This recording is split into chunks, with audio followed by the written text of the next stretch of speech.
नमस्कार, जय हिंद बच्चों।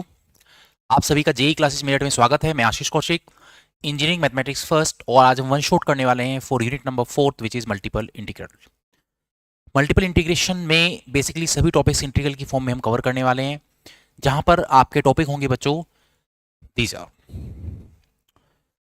Double integral, triple integral, change of order of integration, change of variables, beta and gamma function and their properties, Dirichlet integral and their application to area and volume, lie value extension of Dirichlet integral। इन सब topics को आज हम करने वाले हैं in the form of one short class. यहां से देखिए, हर एक यूनिट का वेटेज इक्वल है। हर एक यूनिट से आपका टोटल 70 मार्क्स का पेपर है। ऑप्शंस भी उसमें आते हैं। जैसे सेक्शन ए होता है तो सेक्शन ए में आपको 2 मार्क्स के 7 क्वेश्चंस मिलेंगे। वहां पर कोई इंटरनल चॉइस नहीं है, सभी क्वेश्चंस अटेम्प्ट करने हैं।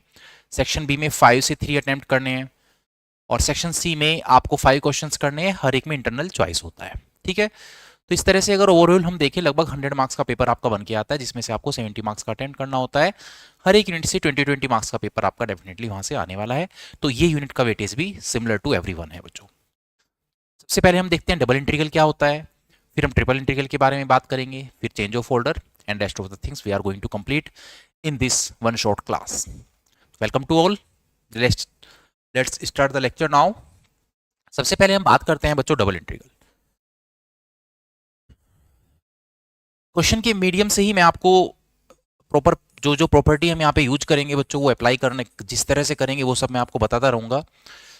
जैसे फर्स्ट क्वेश्चन हमारे पास है, you have to find out integral 0 to 1 integral 0 to x square e to the power y upon x dy and dx। सबसे पहले आपको बच्चों क्या करना है, लिमिट्स देखना है। कौन सी लिमिट वेरिएबल है, कौन सी लिमिट कांस्टेंट है। तो जो लिमिट यहां पर लिखा है बच्चों 0 to 1, ये तो वेरिएबल है। ये वाला लिमिट तो वेरिएबल है। अभी किसका है ये मैंने आपको नहीं बताया है। और ये ये लिखा है इंटीग्रल 0 to 1, ये लिमिट आपका कांस्टेंट है, और इंटीग्रल 0 to x स्क्वायर ये लिमिट वेरिएबल है। तो जब भी कभी आपकी एक लिमिट कांस्टेंट और एक लिमिट वेरिएबल हो, तो आप पहले ये देखिए वेरिएबल लिमिट बेसिकली है किसकी। अब इसको लिमिट को रीड करो, 0 to x स्क्वायर यानी कि x की फॉर्म में है, तो ये x की फॉर्म में है, इसलिए ये तो लिमिट ऑफ y हुआ। अगर ये y की फॉर्म में होता तो x की लिमिट होता। अगर ये x की फॉर्म में है तो this is limit of y, और ये जो कांस्टेंट लिमिट है ऑब्वियसली ये लिमिट अब आपकी x की हो जाएगी। तो किसी भी क्वेश्चन में सबसे पहले आपको ये फाइंड आउट करना है कौन सी लिमिट किसके लिए हम यूज करने वाले हैं। तो लिमिट ऑफ x तो है बच्चों x equals to 0 to 1। Limit of y है हमारे पास y equals to 0 to x square e to the power y upon x dy and dx। सबसे पहले हमेशा वेरिएबल लिमिट के लिए सॉल्व करेंगे। तो पहले हम इंटीग्रल जो करेंगे वो y के लिए करेंगे यहां पर। और ध्यान रखना, जब आप y के लिए इंटीग्रल कर रहे हैं तो उस केस में x आपका कांस्टेंट होता है, तो e to the power y upon x का इंटीग्रल, एक्सपोनेंशियल टर्म का इंटीग्रल सेम रहता है। किसके रेस्पेक्ट में कर रहे हैं आप, यहां पर y के रेस्पेक्ट में कर रहे हैं, तो y का जो कोफिशिएंट है वो हमेशा डिवाइड में आता है, इंटीग्रल में, डिफरेंशियल में मल्टीप्लाई में जाता है। तो y का कोफिशिएंट देखिए 1 अपॉन x है, इसलिए 1 अपॉन x यहां पर डिवाइड में आएगा। दिस इज dx हियर, और लिमिट जो y की है वो है 0 to x स्क्वायर। तो आप इसको थोड़ा सा सिंप्लीफाई कर लेते हैं। 1 अपॉन x का मतलब आप इसको लिख लेते हैं x e to the power y upon x, this is 0 to x square and dx। Limit रखना हमें आता है, पहले अपर लिमिट पुट किया जाता है जो कि x स्क्वायर है, फिर हम लोअर लिमिट पुट करेंगे जो कि 0 है। तो पहले तो आपने y को रिप्लेस किया x स्क्वायर से, this is x square upon x, और फिर 0 से, तो x से x कैंसिल आउट होकर तो हमें मिल रहा है बच्चों यहां पर e to the power x। This is x equals to 0 to 1 x, ये रह जाएगा e to the power x, और किसी की भी पावर 0 1 होता है। मल्टीप्लाई कर लीजिए x का। जब आप x का मल्टीप्लाई करेंगे तो ये आएगा हमारे पास x equals to 0 to 1 x e to the power x minus x and dx। यहां पर first function into second integral by part apply होगा। तो इंटीग्रल बाई पार्ट जब आप अप्लाई करेंगे तो ये फॉर्मूला मैं आपको पहले भी कई बार डिस्कस कर चुके हैं हम। फर्स्ट फंक्शन यानी कि x ऐसे ही, second function e to the power x का integral e to the power x हो जाएगा, ठीक है। तो फर्स्ट फंक्शन x मैंने यहां पर ऐसे ही लिखा है, सेकंड फंक्शन का इंटीग्रल करके लिखा है, फिर यहां पर आप माइनस साइन अप्लाई करेंगे। अब आप x को डिफरेंशिएट करके यहां पर लिखें, 1 आने वाला है, e to the power x का इंटीग्रल करके लिख दें, तो ये फाइनली यहाँ पर e to the power x आएगा। ये आपका इंटीग्रल हुआ x e to the power x का। फिर एक्स का इंटीग्रल करेंगे तो minus x square by two होगा। This is limit 0 to 1। तो लिमिट है हमारी यहाँ पर 0 to 1। पहले 1 पुट करो, तो दिस इज एक्स की जगह 1 रिप्लेस किया, e to the power 1 minus e to the power 1 minus 1/2। फिर आपने लोअर लिमिट पुट किया तो ये तो 0 हो जाएगा, minus e to the power 0 and minus 0। Final calculation देखिए क्या बनकर आ रहा है। ई से ही कैंसिल आउट होकर तो माइनस हाफ मिला, minus minus plus 1, 1 minus half यानी कि हाफ, तो 1/2 इसका यहाँ पर आंसर हमारा बनकर आया है। तो ये एक क्वेश्चन था जिसमें एक लिमिट कांस्टेंट था, एक लिमिट वेरिएबल था। अगर 0 to मतलब x की फॉर्म में वेरिएबल लिमिट है तो y की होगी, अगर y की फॉर्म में है तो वो x का होगा, बस ये ध्यान रखना है। Rest of the limit constant limit हो जाएगी रिमेनिंग वेरिएबल्स की। चलिए नेक्स्ट क्वेश्चन है हमारे पास दिस वन। अब देखिए यहाँ पर आप कहोगे सर यहाँ पर तो दोनों ही लिमिट आपकी कांस्टेंट हैं, अब कैसे करेंगे? तो अगर मेरे पास दोनों ही लिमिट कांस्टेंट हैं तो बहुत अच्छी बात है। देखो अब हम क्या करने वाले हैं, आपके पास इंटीग्रल है यहाँ पर इंटीग्रेशन 0 to π/2 इंटीग्रेशन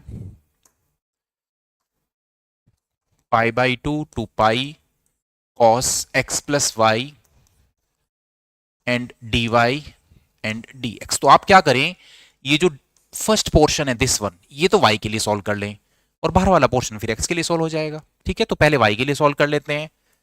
जब आप इसको y के लिए सॉल्व करेंगे तो cos x plus y का integral sin x plus y होगा। लिमिट आपकी यहां पर है π/2 2 पाई एंड दिस इज dx। सबसे पहले अपर लिमिट पुट करो बच्चों, ध्यान रखना इसके लिए किया है इंटीग्रल हमने, y के लिए किया है।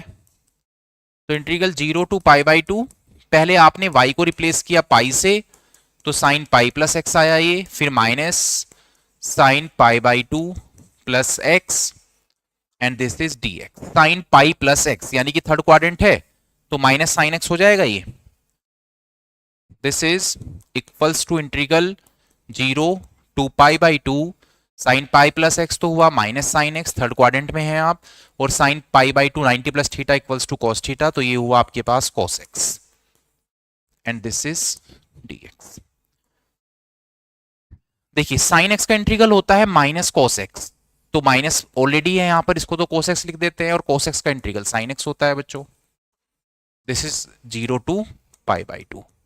पहले आपने यहां पर π/2 पुट किया तो cos π/2 माइनस साइन π/2, फिर माइनस साइन आपने 0 पुट किया तो cos 0 minus sine 0। Upper limit minus lower limit होता है ना, तो देखिए cos π/2 की वैल्यू तो बच्चों 0 होती और साइन π/2 की वैल्यू 1 होती है। cos 0 1 होता है और साइन 0 0 होता है, तो -1 and -1 it is equal to -2। तो this is the concept of double integral.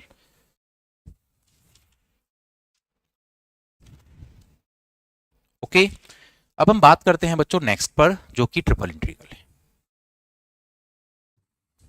This is, तो आपको यहां पे देखिए तीन वेरिएबल नजर आ रहे हैं, dx dy dz with respect to x y z integral है, तो ट्रिपल इंटीग्रल हुआ। यहां पर भी मैंने दो तरह के क्वेश्चंस लिए हैं, एक में तीनों लिमिट कांस्टेंट है और एक में आपके पास लिमिट वेरिएबल्स की फॉर्म है। पहले कांस्टेंट समझ लेते हैं यहां पर, फिर वेरिएबल्स को समझ लेंगे। तो पहले इस वाले क्वेश्चंस को सॉल्यूशन देखते हैं बच्चों। यहां पर है हमारे पास integral 0 to 1 1 to 2 2 to 3 x y z and this is dx dy and dz। तो ये बनेगा हमारे पास, देखिए बच्चों मैंने आपको भी बताया था मैं इसको कैसे सॉल्व करूंगा, ध्यान से देखना। 0 to 1 1 to 2 and third limit is 2 to 3 और यहां पर लिखा है x y z and this is dx dy and dz। तो सबसे पहले हम क्या करते हैं, इस पोर्शन को सॉल्व कर लेते हैं। ये लिमिट x के लिए हो जाएगी, फिर सेकंड लिमिट y के लिए और थर्ड लिमिट बाहर वाली लिमिट z के लिए हो जाएगी। चलिए x के लिए जब आप इसको इंटीग्रेट करेंगे तो क्या आने वाला है, integration 0 to 1 integration 1 to 2 this will be x square by 2, limit हो जाएगा यहां पर 2 to 3 y z d y and d z. चलिए पहले अपर लिमिट पुट करेंगे फिर लोअर लिमिट पुट करेंगे। इट इज 0 to 1 1 to 2 तो this is 9/2 minus 4/2 yz and dy and dz। तो ये बन के आएगा 9 माइनस 4 यानी कि 5/2। तो मैंने बाहर लिख दिया है इसको 5/2 को, integral 0 to 1 1 to 2 yz dy and dz। अब हम क्या सॉल्व करने वाले हैं, इस पोर्शन को सॉल्व करने वाले हैं। तो with respect to y integral होगा बच्चों, z कांस्टेंट हो जाएगा, ठीक है। तो it is equal to 5/2 integral 0 to 1 y²/2 z, और लिमिट कितना है यहां पर 1 to 2 and this is dz। z तो कांस्टेंट है, तो आप पहले यहां पर इंटीग्रल 0 to 1, ये हो जाएगा अपर लिमिट यानी कि 4/2 minus 1/2 and this is z और dz। 4 माइनस 1 यानी कि 3/2, तो 5/2 पहले से ही था, इंटू 3/2 हमें मिला, integral 0 to 1 z and dz। तो जब आप यहां पर अब z के लिए इंटीग्रल करेंगे बच्चों, ये हुआ 15/4 और it will be z²/2। This is 0 to 1, ये आएगा बच्चों हमारे पास 15/4 1/2 minus 0, it means 15/8। It is final answer here which is 15/8।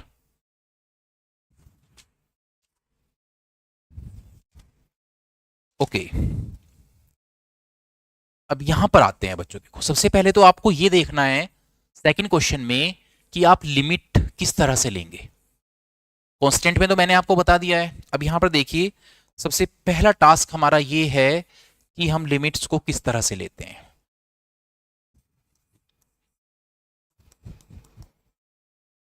Integral है हमारे पास 0 to 1 0 to x 0 to x plus y dx dy। सबसे पहले ये समझिए कौन सी लिमिट x की होगी, कौन सी लिमिट y की, कौन सी लिमिट z की। तो देखिए फर्स्ट लिमिट है 0 to 1, अभी मुझे नहीं पता है किसकी लिमिट है। सेकंड लिमिट है 0 to x, अगर इसमें x आया है तो ये x की लिमिट तो हो ही नहीं सकती है। This is 0 to x plus y, तो यहां से स्टार्ट कीजिए। इसमें x और y दोनों आ रहा है थर्ड लिमिट में, तो ये किसकी लिमिट होगी, z की लिमिट होगी, यानी कि ये तो हुआ z equals to 0 to x plus y।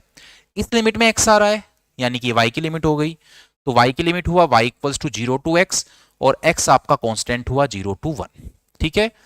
This is dx dy dz। तो सबसे पहले आप उसके रेस्पेक्ट में सॉल्व करेंगे जिसमें दोनों वेरिएबल्स हैं। इसमें x और y आया हुआ है ना, यानी कि पहले z के लिए इंटीग्रल होगा, फिर सिंगल वेरिएबल वाला यानी कि y के लिए इंटीग्रल होगा, फिर कांस्टेंट के लिए इंटीग्रल होगा। तो पहले आप z के लिए इंटीग्रल करें, तो यहां पर तो बेसिकली इंटीग्रल तो 1 का ही होना है। ये बनेगा हमारे पास integration 0 to 1 integration 0 to x, ये z आ जाएगा, and this is 0 to x plus y dx and dy। पहले अपर लिमिट रिप्लेस करते हैं, देन माइनस, फिर लोअर लिमिट रिप्लेस करते हैं बच्चों। ये आया हमारे पास 0 to 1 0 to x, तो आपने अपर लिमिट x प्लस वाई रिप्लेस किया and it is -0 dx and dy। This is finally 0 to 1 0 to x, तो आपके पास ये रहा x plus y dx and dy। तो आपने z के लिए इंटीग्रल कर दिया है।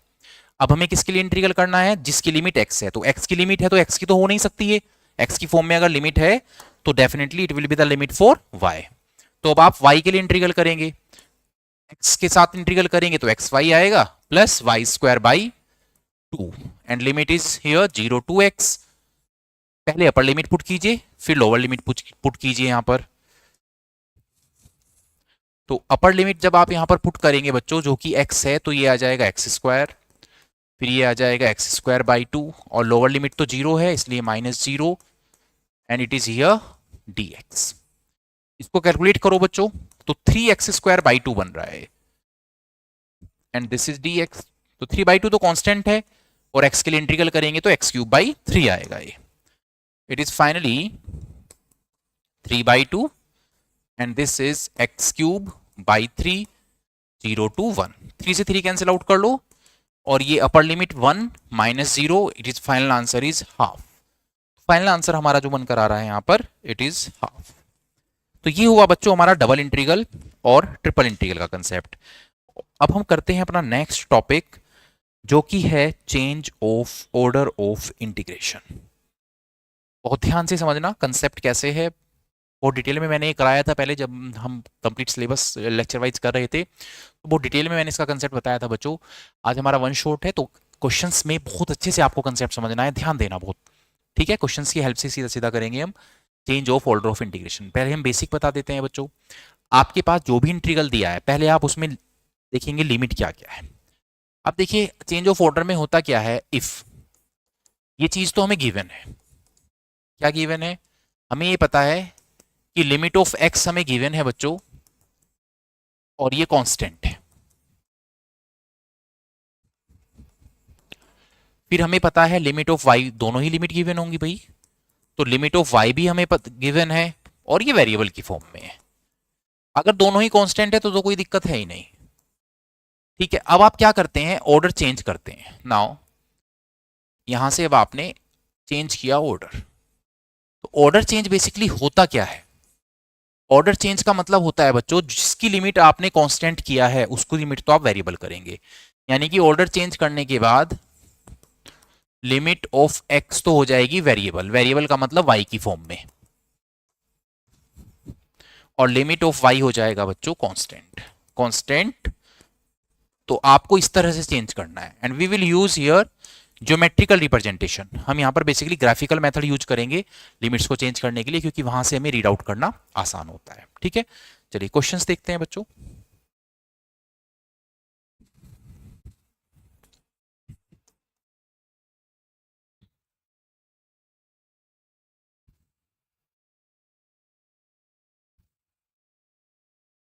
इवेल्युएट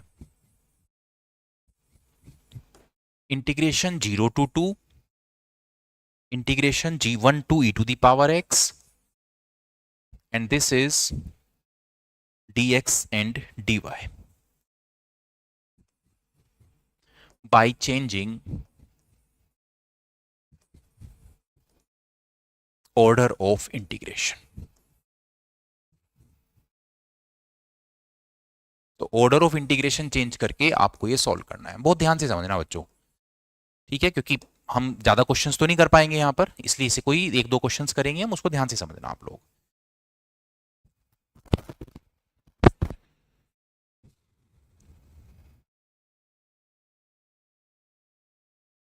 देखिए बच्चों,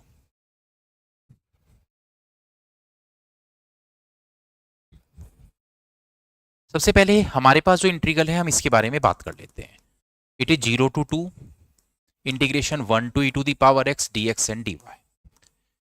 ओके, आप सबसे पहले ये देखेंगे यहां पर कि कांस्टेंट लिमिट किसकी है और यहां पर वेरिएबल लिमिट किसकी है। पहले ये दो चीजें हम यहां पे फाइंड आउट करते हैं। तो यहां पर कांस्टेंट लिमिट, मैंने आपसे क्या कहा है, आपको दो चीजें यहां पे सर्च आउट करना है पहले कि कांस्टेंट लिमिट किसके लिए दी गई है यहां पर और वेरिएबल लिमिट किसके लिए दिया गया है। तो कांस्टेंट लिमिट किसकी है बच्चों, देखिए 0 to 2 कांस्टेंट है, 1 to e to the power x variable है। तो अगर 1 to e to the power x में x का साउंड आया यानी कि तो लिमिट ऑफ y हुआ, तो वेरिएबल लिमिट तो हमें यहां पर गिवन है लिमिट ऑफ y, तो कांस्टेंट हो जाएगा हमारे पास लिमिट ऑफ x। ठीक है, अब हम क्या करते हैं, यहां पर इसका ऑर्डर चेंज करेंगे।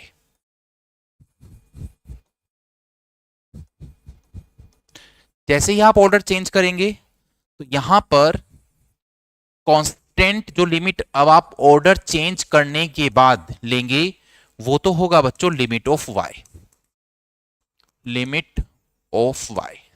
और जो वेरिएबल लिमिट आप यहां पर लेंगे, वेरिएबल किसकी लिमिट बनाएंगे अब हम, वो होगा लिमिट ऑफ x। तो ये मुझे सबसे पहले यहां पर देखना होता है, ये आपको समझाने के लिए लिखा है मैंने, आप लोग तो चाहे डायरेक्टली भी कर दें। ठीक है, अब आप लिमिट्स लिखिए यहां पर,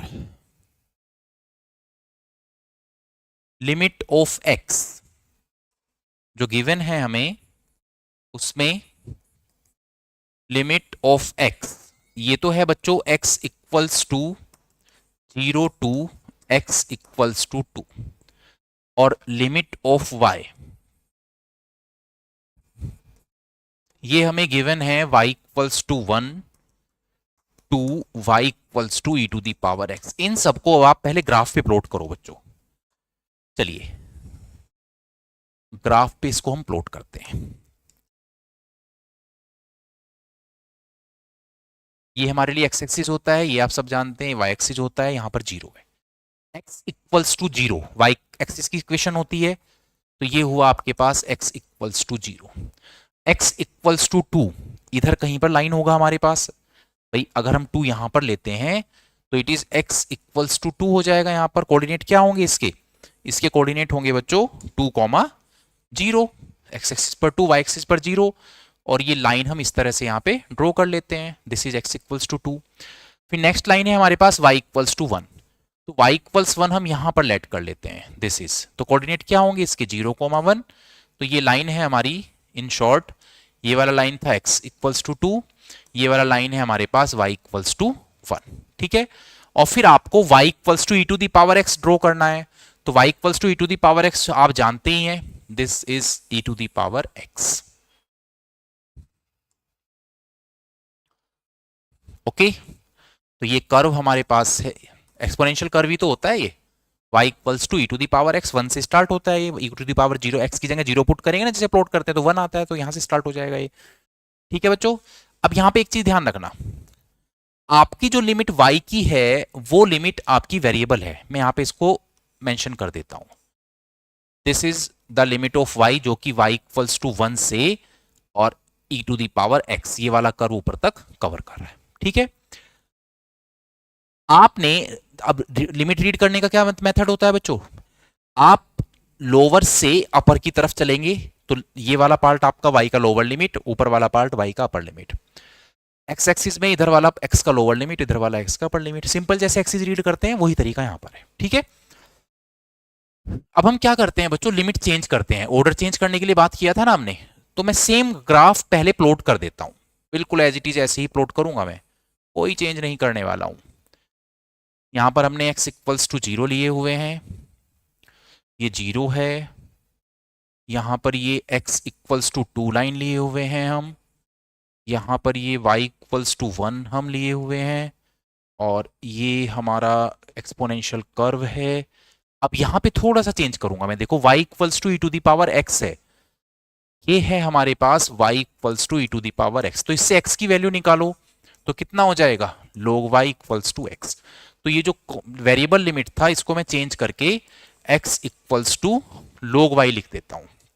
अब ध्यान रखना, आपको x की लिमिट को वेरिएबल बनाना है, तो पहले x की लिमिट की मैं बात कर लेता हूं। तो x जिसकी भी लिमिट निकालनी होती है ना, उसके पैरेलल स्ट्रिप खींच लो उस एक्सिस के। तो देखो मैंने x एक्सिस के पैरेलल स्ट्रिप खींचा क्योंकि मुझे x की लिमिट निकालनी है। ये स्ट्रिप का इधर वाला हिस्सा जिस भी लाइन पर कर्व पर टच हो रहा है वो लोअर लिमिट होगा, उधर वाला हिस्सा जिस भी कर्व पे टच हो रहा है वो अपर लिमिट होगा। तो अगर मैं इसको ध्यान से रीड कर पा रहा हूं तो यहां पर लिमिट ऑफ x जो आएगा ये आ रहा है बच्चों x equals to log y to x equals to. Confirm? अब y की बात कर लेते हैं। देखिए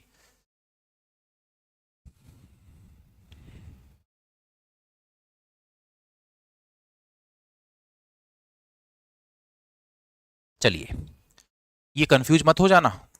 अच्छा, ये आप यहां पे ऐसे मत रीड करने लगना, ये आपका है, ये वाला पॉइंट है ये 2,0। ठीक है, y की लिमिट अगर मुझे रीड करना है तो आई विल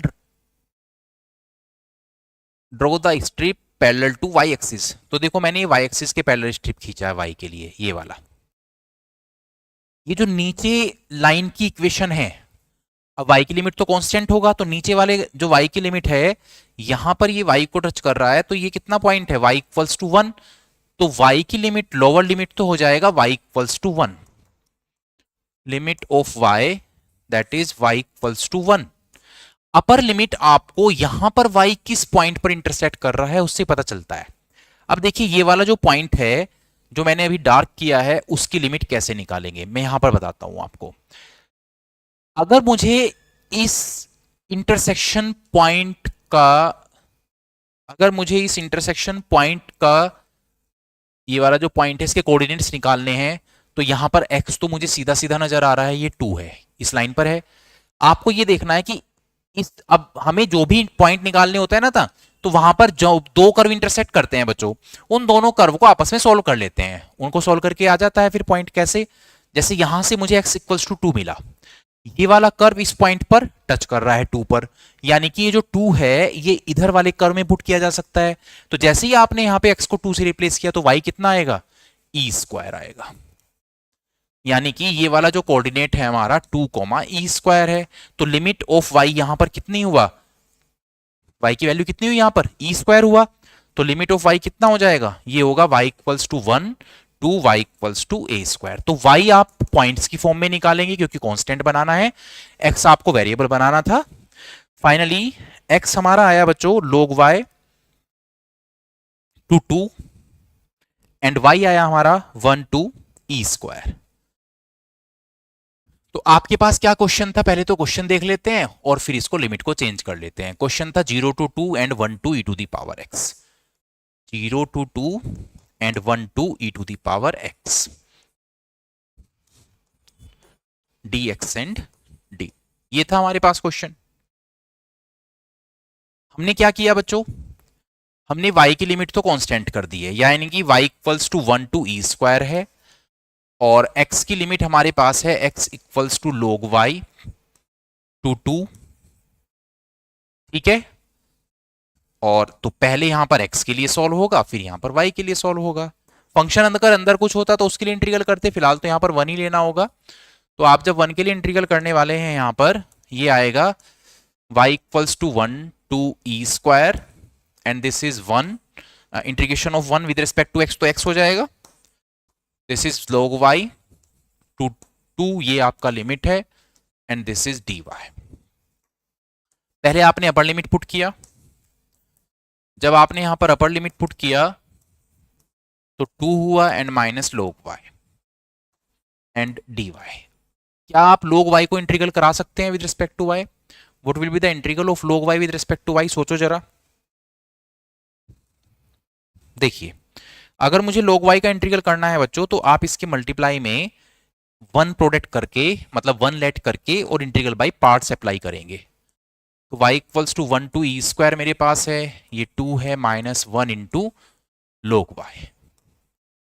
क्योंकि log y का आप डिफरेंशियल जानते हैं, इसका फर्स्ट फंक्शन लिया जाएगा, 1 को आप सेकंड फंक्शन लेंगे। फॉर्मूला अप्लाई करते हैं अब इंटीग्रेशन बाई पार्ट्स का। This is integral y equals to 1 to e square. चलिए इंटीग्रल कर लेते हैं अब सीधा सीधा। तो 2 का इंटीग्रल होगा तो यहां पर तो 2y आ जाएगा, माइनस फर्स्ट फंक्शन यानी कि log y ऐसे ही, और 1 का इंटीग्रल y होगा, minus sign of integral differential of first 1 upon y and y and dy। तो ये हमने यहां पर इंटीग्रल बाई पार्ट अप्लाई किया। ये फॉर्मूला मैं आपको पहले भी कई बार बता चुका हूं। y से y कैंसिल आउट होता नजर आ रहा है, तो फाइनली कैलकुलेशन बनकर आएगा 2y minus y log y minus y and 1 to e to the power 2। y से y कैंसिल आउट होकर 1 का इंटीग्रल y होगा। 2y माइनस y y आ जाएगा बच्चों। तो y minus y log y, it is 1 to e square. पहले upper limit put कीजिए जो कि ई स्क्वायर है, minus e square log e square, फिर माइनस 1 पुट कीजिए आप, दिस इज 1 एंड log 1 आपका 0 होता है बच्चों। ठीक है, तो 2 तो स्टार्टिंग में कर लें, ई स्क्वायर माइनस 2 ई स्क्वायर हो जाएगा, ये साथ में log ई हो जाएगा। log ई की वैल्यू फिर मैं 1 कर दूंगा, माइनस 1, तो e square minus 2 e square and minus 1।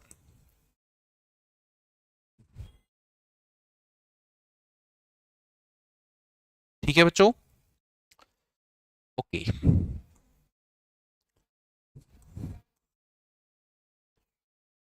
हाँ, एक चीज देखना ध्यान से, ये माइनस था तो इस माइनस को यहां पर ये प्लस करेगा, तो it will be 3y।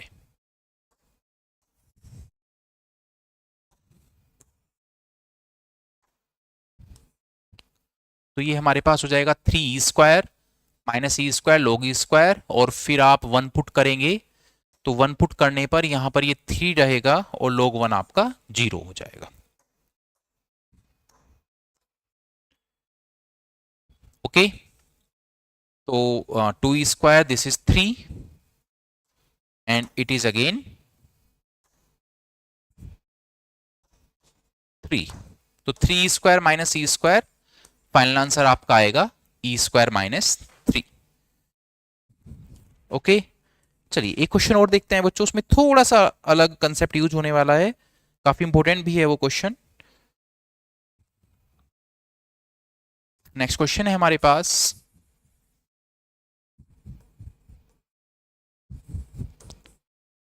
Change the order of integration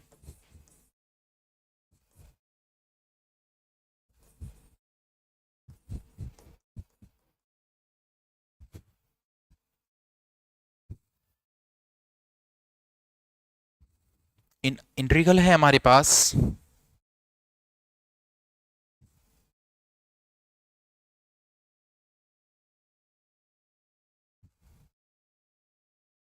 integration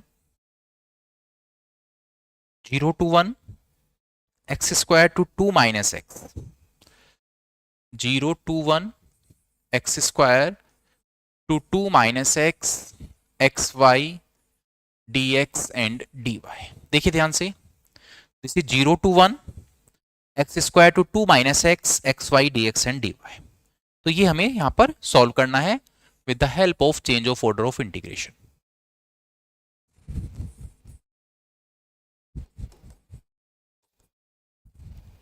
तो इंटीग्रल मेरे पास हुआ बच्चों यहां पर, it is 0 to 1,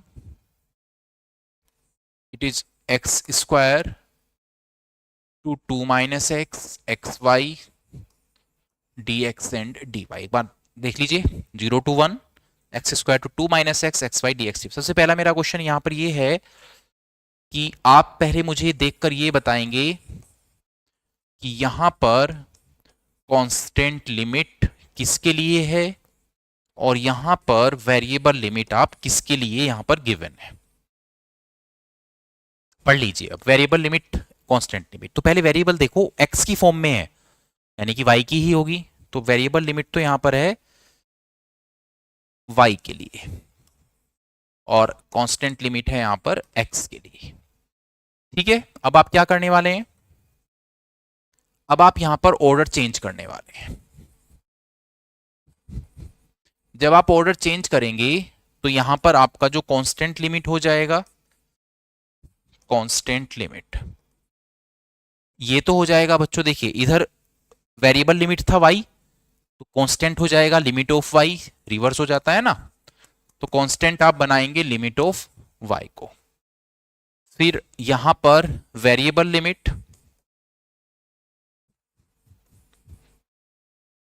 variable limit आप यहां पर बनाएंगे लिमिट ऑफ x को। तो ये हम यहां पर चेंज करने वाले, ये मैंने आपको पहले ही बताया था कि ग्राफिकल मेथड से ही ये चेंज होगा। तो पहले आप ज्योमेट्रिकल रिप्रेजेंटेशन बनाओ इसका, फिर हम आगे बात करते हैं। तो लिमिट ऑफ x,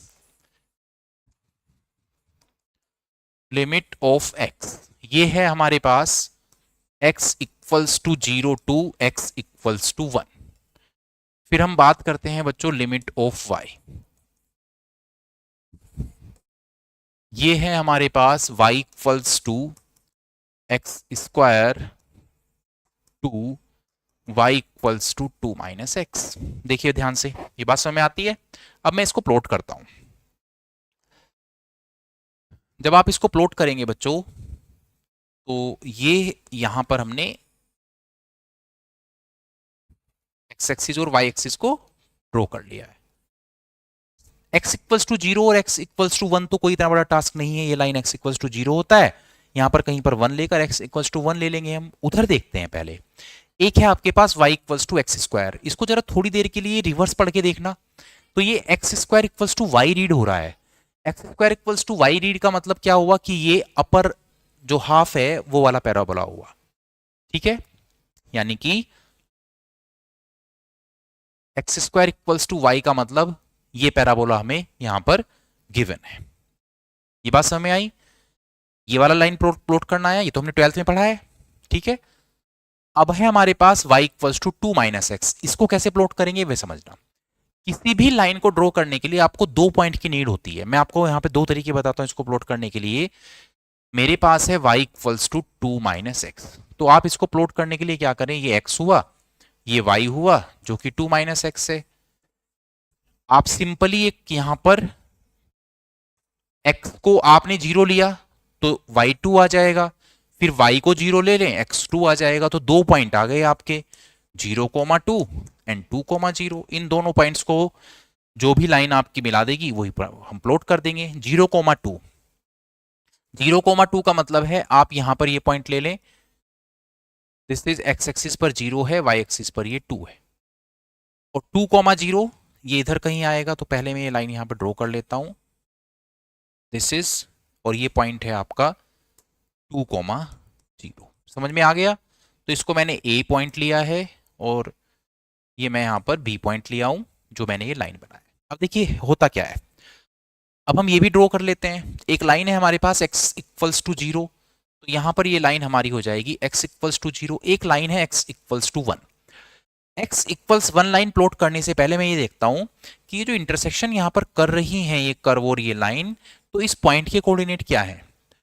तो ये जो मैंने रेड मार्क किया है यहाँ पर, ये कौन कौन से कर्व पर आ रहा है। एक तो इस पर आ रहा है x square equals to y पर, और दूसरा आ रहा है y equals to 2 minus x पर। इसे सॉल्व करके इस पॉइंट के कोऑर्डिनेट निकालो पहले। तो ये दोनों लाइंस को मैं पहले यहाँ पे सॉल्व कर लेता हूँ।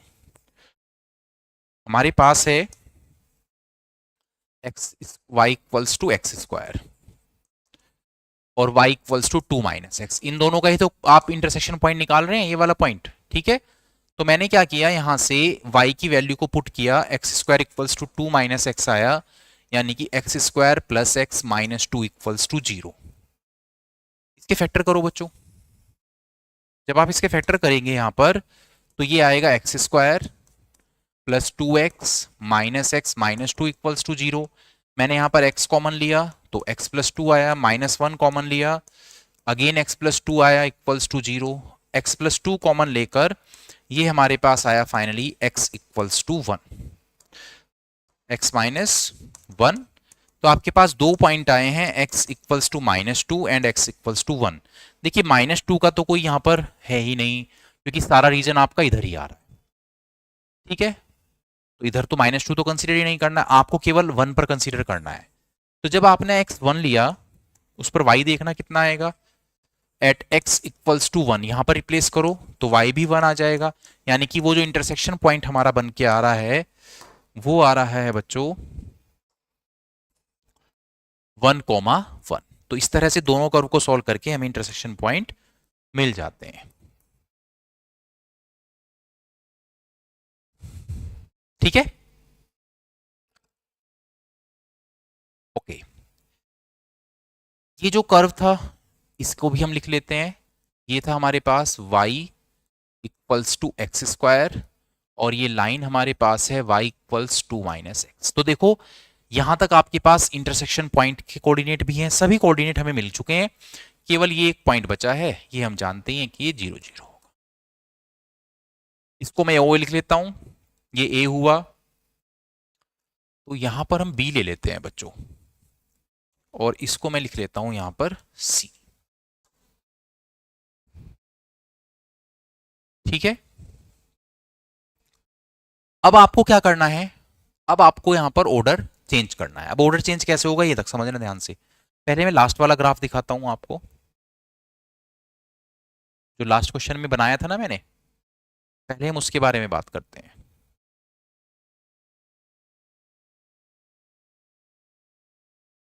ये था बच्चों लास्ट क्वेश्चन में। अब देखना जरा, आप यहां से यहां पर गए, फिर यहां से यहां पर गए, फिर यहां से यहां पर गए, तो सिंपल एक लाइन पर चल रहे हैं। यहां से यहां तक सिंगल एक लाइन है, यहां से यहां तक सिंगल एक लाइन है, और वापस यहां पर भी एक सिंगल एक कर्व है। पर जैसे ही आप ये इस वाले जो हमने ये क्वेश्चन कर रहे हैं इस पर मूवमेंट करेंगे, यहां पर मूवमेंट करेंगे जैसे ही आप बच्चों देखो, तो देखिए यहां से वापस जब आप ओ तक आएंगे तो देखो यहां पर गए, फिर यहां कर्व चेंज हुआ है, फिर आप वापस आए, फिर ऐसे आए, तो यहां पे कर्व चेंज हो रहा है आपका।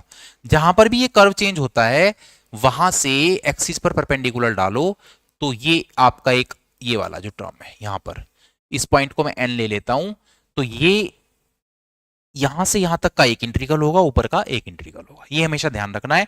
कर्व पे मूवमेंट करके देख लेना, जैसे मैं यहां से यहां पर गया तो ये वाला कर्व तो सीधा सीधा ऊपर जा रहा था, वहां तो मुझे जाना नहीं था, मुझे तो इधर आना है। तो मैं यहां पर पहुंचा हूं, जैसे ही मैं इधर से मूव किया यहां पर, तो तुरंत आपका एक कर्व बदल चुका है, तो इसलिए मैंने यहां से एक परपेंडिकुलर डाला है। तो ये आपको हमेशा ध्यान रखना है, इसलिए ये क्वेश्चन कई बार पेपर में आया हुआ है। अब मैं आपको लिमिट चेंज करना सिखाता हूं इसकी। तो ये कर्व फिर से प्लॉट करते हैं। चलिए यहां पर बना लेते हैं बच्चों इसको अब।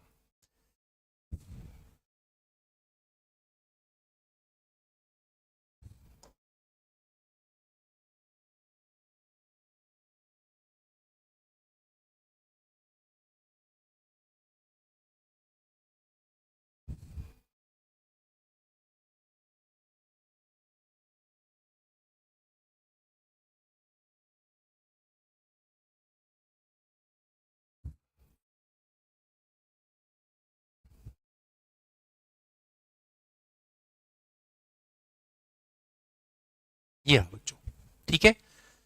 फिर यहां पर एक लाइन आपका इस तरह से वहां पे बनाया हुआ है हमने, यहां से हमने ये परपेंडिकुलर डाला था। पहले इनके कोऑर्डिनेट्स लिख लेते हैं, पॉइंट्स क्या क्या है।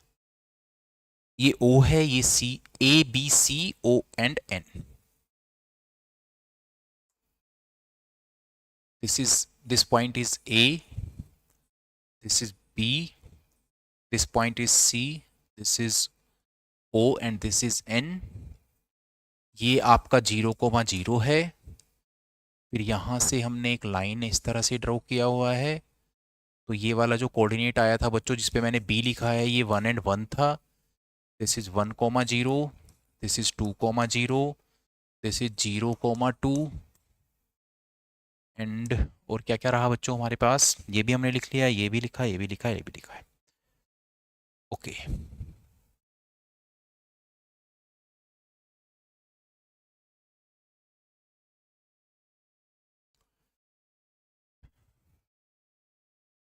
ये लाइन हमारे पास है x=0। ये तो लाइन x=0 है बच्चों, मैंने दोनों के लिए अलग अलग लिख दिया है। अब यहां से ध्यान से देखना बच्चों, ये वाला कर्व क्या है आपका y=x², तो इसको x की फॉर्म में लिखूंगा मैं वहां पर। तो x कितना हो जाएगा, √y। मैं यहां पर चेंज करके लिखता हूं इसको, x=√y। ऐसे ही ये जो लाइन है, इसको मैंने लिखा है y=2 - x, तो इसको हम क्या लिखेंगे, x की फॉर्म में। x इधर आ जाएगा तो x इक्वल्स हो जाएगा यहां पर 2 - y। तो ये लाइन हुआ हमारे पास x=2 - y, ठीक है। ये 1 1 हो चुका है। ओके, और ये जो लाइन था हमारे पास, इस लाइन का इक्वेशन था x=1। ये यहां पर एक लाइन है ना, ये वाला, दिस लाइन, ये हमारे पास है x=1। तो ये लाइन हुआ हमारे पास x=1। अब देखना कैसे बनाएंगे। मुझे जो फाइंड आउट करना है, उस इंटीग्रल को बनाने के लिए पहले इसमें दो रीजन बनेंगे बच्चों। एक रीजन तो बनेगा OBN, एक तो लिमिट आप फाइंड आउट करेंगे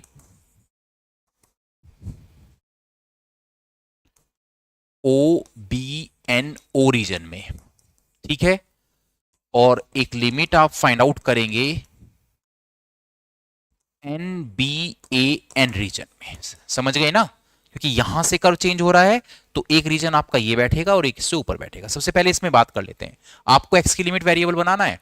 तो मैंने x एक्सिस के पैरेलल स्ट्रिप खींचा, जो स्ट्रिप लोअर पॉइंट पर लिख रहा है वो लोअर लिमिट, जो ऊपर पे है वो अपर लिमिट। तो लिमिट ऑफ x बनकर आया मेरे पास 0 to √y। अब यहां पर y की लिमिट क्या होगा, ध्यान से देखना, y के पैरेलल स्ट्रिप खींचो, तो लोअर पॉइंट पर y क्या है, 0 है, और यहां पर देखना y क्या है, 1 है। तो लिमिट ऑफ y हुआ आपका 0 to 1। कंफर्म। अब आते हैं हम ऊपर वाले रीजन में। जब आप ऊपर वाले रीजन में चल रहे हैं, तो मैंने x के पैरेलल स्ट्रिप खींचा x की लिमिट निकालने के लिए, तो सीधा सीधा ये लाइन x=0 है और ये x=2 - y है।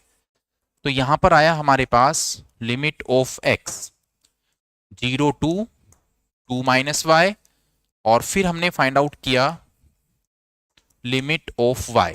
लिमिट ऑफ y कैसे फाइंड आउट करेंगे, देखो यहां पर इस रीजन में ये y के पैरेलल स्ट्रिप है, तो देखना लोअर जो पॉइंट है उसमें y की वैल्यू कितनी 1 है, तो 1 हुआ लोअर लिमिट, तो 1 2। यहां पर y कितना है देखो जरा, ये 2 है, तो 1 2 2। तो लिमिट ऑफ y हमारा बनकर आया 0 to 1 एंड 1 to 2, और लिमिट ऑफ x आया 0 to root y and 0 to 2 minus y। अब हम आते हैं वापस से इंटीग्रल पर, जो इंटीग्रल हमें फाइंड आउट करना था एक बार उसको नोट डाउन कर लेते हैं। तो इंटीग्रल था हमारे पास, this is 0 to 1 x square to 2 minus x. Integral था हमारे पास 0 to 1 x square to 2 minus x x y and d x d y. मुझे इसका ही तो ऑर्डर चेंज करना था बच्चों, एक बार मिला लेते हैं। 0 to 1 x square to 2 minus x x y d x and d y. ठीक है, देखिए सबसे पहले रीजन में देखो x तो है आपका, पहले कांस्टेंट वाली लिमिट लिख लेते हैं, y इक्वल्स तो है 0 to 1 और यहां पर x इक्वल्स है 0 to root y and this is x y d x d y. दो अलग अलग रीजन बन गए थे इसलिए प्लस करना पड़ेगा आपको। यहां पर है y equals to 1 to 2, this is x equals to 0 to 2 minus y x y d x and d y. अब सिंपल आप इसको इंटीग्रल कीजिए, तो पहले तो y, ये x का लिमिट है तो x के लिए इंटीग्रल होगा, तो y इक्वल्स तो है 0 to 1, y x को मैंने इंटीग्रेट किया तो यहां पर आया x square by 2, this is 0 to root y and d y, plus integration y equals to 1 to 2, और यहां पर आप x के लिए फिर से इंटीग्रल करेंगे तो x square by 2, this is 0 to 2 minus y and d y. पहले आप अपर लिमिट पुट करेंगे फिर लोअर लिमिट पुट करेंगे, तो ये बना हमारे पास y equals to 0 to 1 y 1/2 में पहले वाले इंटीग्रल से बाहर लिख लेता हूं बच्चों, कांस्टेंट है, तो ये बना हमारे पास root y square and minus 0 and d y, plus यहां पर भी 1/2 हम बाहर लिख लेते हैं, it is y equals to 1 to 2 और y पहले आपने अपर लिमिट पुट करना है जो कि 2 माइनस वाई है minus 0 and this is d y. दोनों ही इंटीग्रल में हाफ है तो दोनों से मैं हाफ कॉमन ले लेता हूं, बाद में कैलकुलेशन में ले आएंगे इसको। y की लिमिट यहां पर 0 to 1 है, देखिए रूट स्क्वायर से रूट हटेगा तो y इंटू वाई स्क्वायर तो मुझे यहां से मिल रहा है, plus integral 1 to 2 y whole square open कर लेते हैं 4 plus y square minus 4y and d y.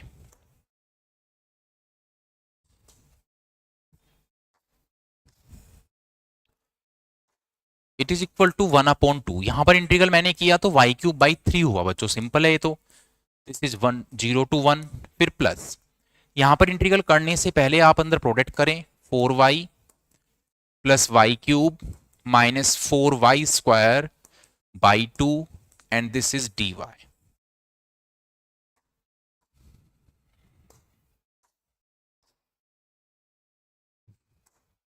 It is 1/2, ये तो हो जाएगा 1/3 माइनस 0, प्लस यहां पर इंटीग्रल करो 4y square by 2 plus y to the power 4 by 4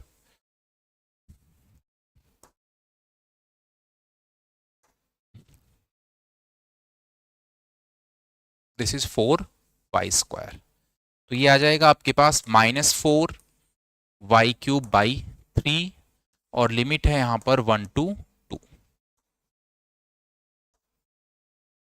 तो ये बन रहा है हमारे पास 1/2 1/3 प्लस, पहले आप अपर लिमिट पुट करेंगे जो कि 2 है, तो ये तो 16/2 हुआ बच्चों, ये हुआ 16/4, ये हुआ 32/3, फिर minus it will be 4/2 plus 1/4 minus 4/3, तो ये बनेगा 1/2 1/3 प्लस 16/2, 16/2 का मतलब 8 हो जाएगा। 16/4 का मतलब 4 होगा, माइनस 32/3 -2 -1/4 एंड प्लस 4/3। देखिए पहले बाई 3 वाली टर्म्स को कैलकुलेट कर लेते हैं। 1/3 प्लस 4/3 तो 5/3 हुआ एंड 32 ये है, तो ये तो आ जाएगा बच्चों -27/3 एंड 8 प्लस 4 12 -2 10 एंड 10 -1/4। तो ये बन रहा है हमारे पास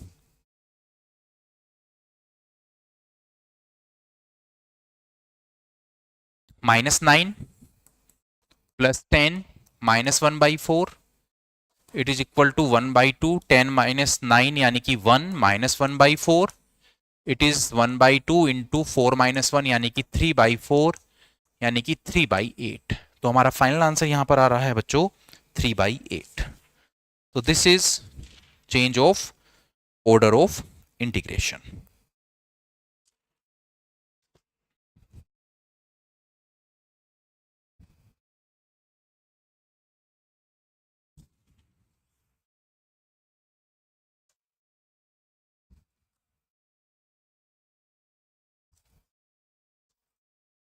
चलिए बच्चों नेक्स्ट टॉपिक पर हम आते हैं, बीटा एंड गामा फंक्शन पर।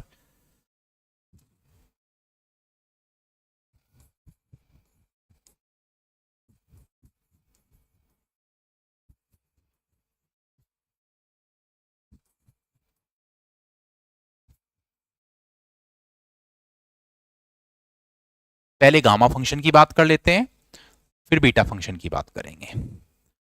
Gamma function,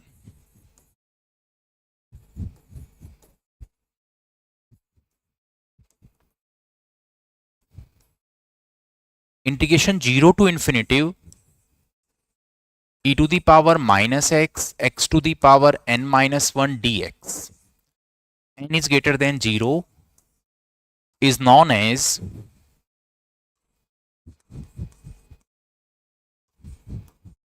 gamma function of n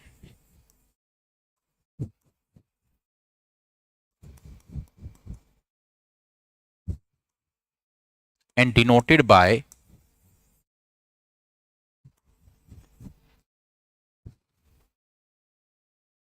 gamma n. तो क्या हुआ यहां पर, that is gamma n equals होता है 0 to infinitive e to the power minus x x to the power n minus 1 n dx। तो ये फॉर्मूला आपको यहां पर याद रखना है, 2 मार्क्स में डेफिनेशन आ सकता है, ठीक है। फिर एक रिजल्ट हमें हमेशा ध्यान रखना है बच्चों कि गामा n प्लस 1 इक्वल्स होता है n गामा n के।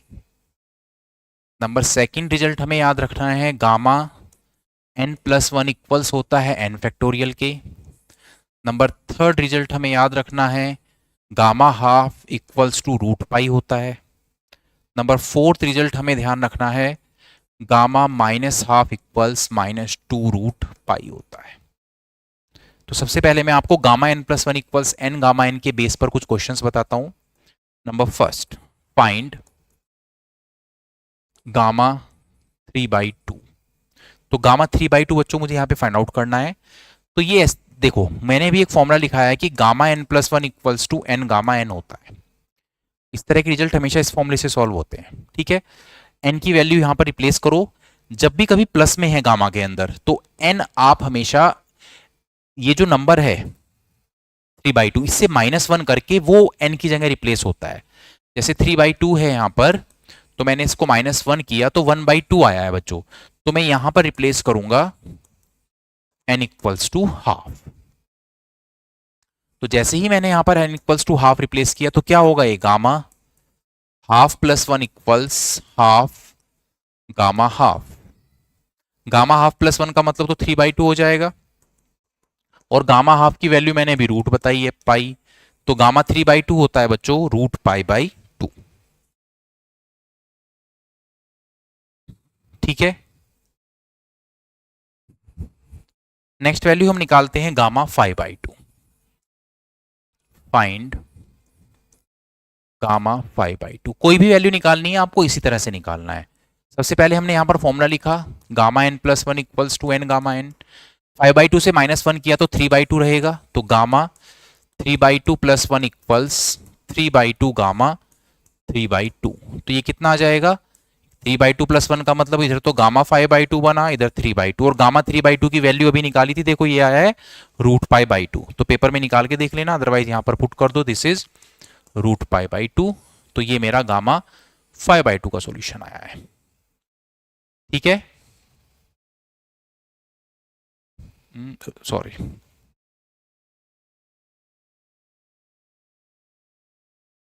√π/2। तो ये आ जाएगा 3/4 √π।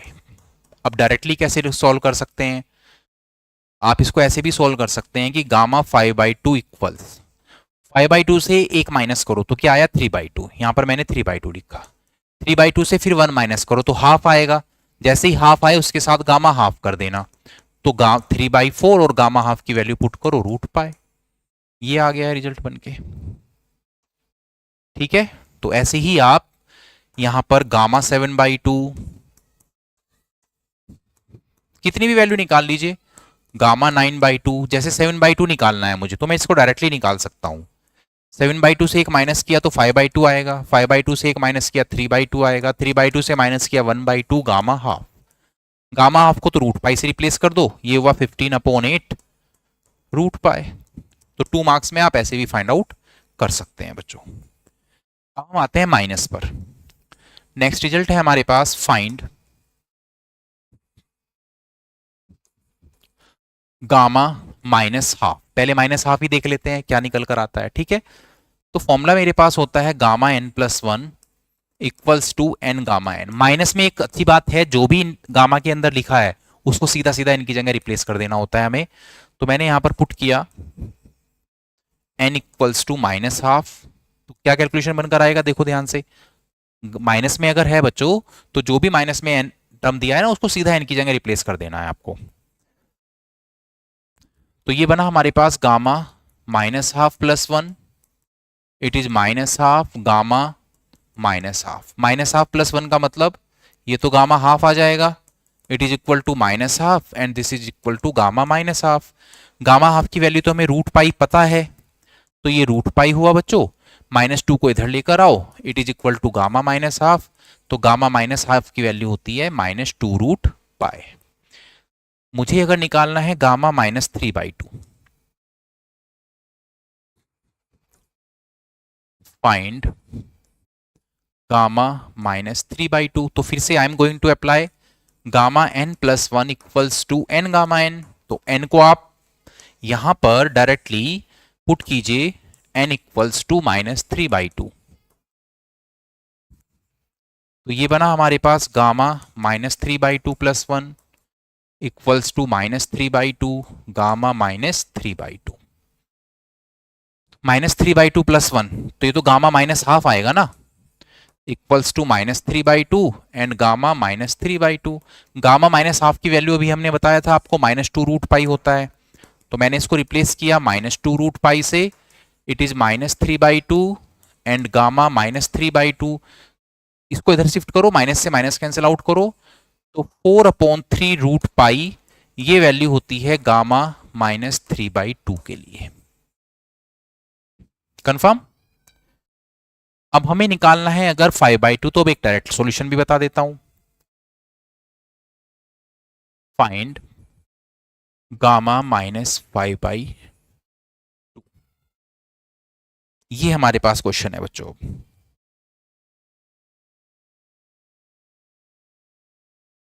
देखिए आप कैसे स्टार्ट करें, √π तो इधर लें, यहां पर ले -1/2, फिर आ जाएगा -3/2, फिर आएगा -5/2, और जैसे ही जो नंबर हमें चाहिए वो हमें मिल जाता है तो उसके साथ गामा अटैच करो। ठीक है, तो इसमें थोड़ा सा अलग तरीके से लेते हैं हम। √π यहां पर हमने -12 लिया, फिर -1 किया इससे -3/2, फिर -1 किया तो -5/2। -5/2 का ही वैल्यू चाहिए थी, तो नेक्स्ट वैल्यू हो जाएगी गामा -5/2। तो देखो 3 तो माइनस साइन है, इसलिए माइनस साइन तो आएगा ही। 8 √π/15 ये वैल्यू हो जाएगी गामा -5/2 के लिए। ओके, चलिए बच्चों नेक्स्ट क्वेश्चन देखते हैं अब हम।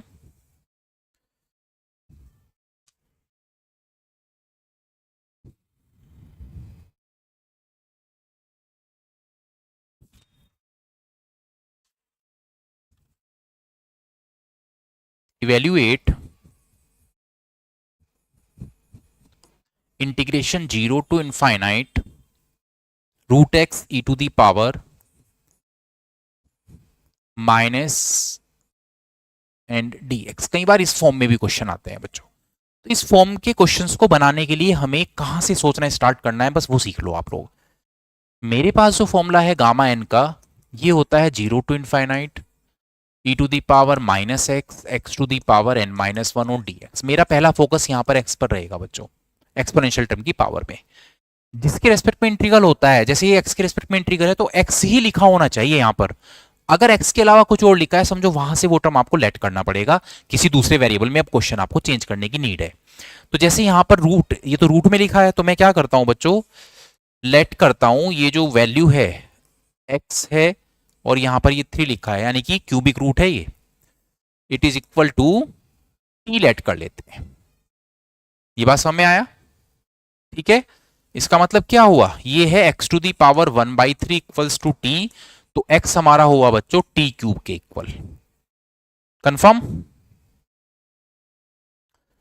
तो जहां जहां पर x है वहां पर तो t³ आ जाएगा।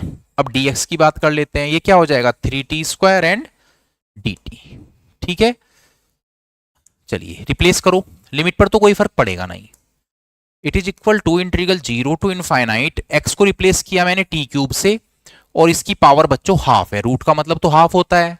दिस इज e⁻ -t और dx हुआ 3t² एंड dt। तो 3 तो बाहर कॉमन ले लेते हैं हम। It is 0 to infinite e⁻ -t t⁻3/2 तो बच्चों यहां पर बन रहा है, इसको कैलकुलेट करो।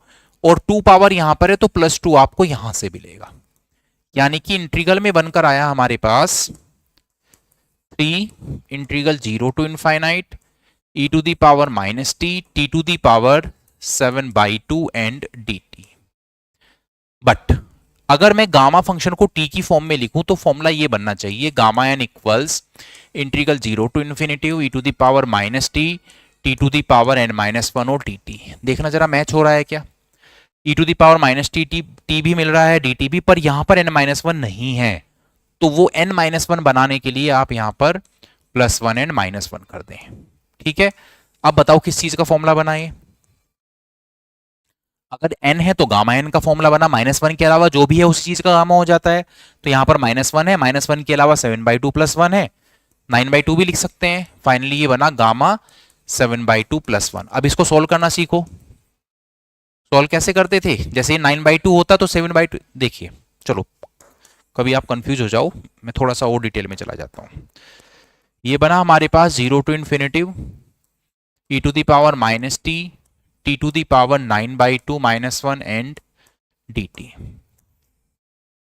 तो ये आएगा हमारे पास 3, इट इज गामा 9/2। और गामा 9/2 को सॉल्व करने का क्या तरीका बताया था मैंने, पहले -1 करेंगे तो 7/2, फिर -1 करेंगे तो 5/2, फिर -1 करेंगे तो 3/2, फिर -1 करेंगे तो 1/2 एंड गामा हाफ।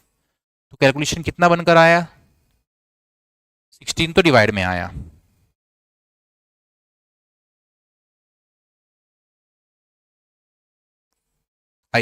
ये आएगा 315/16 √π।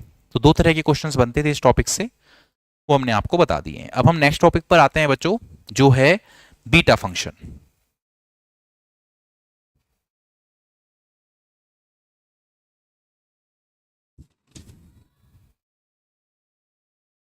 Next topic is beta function.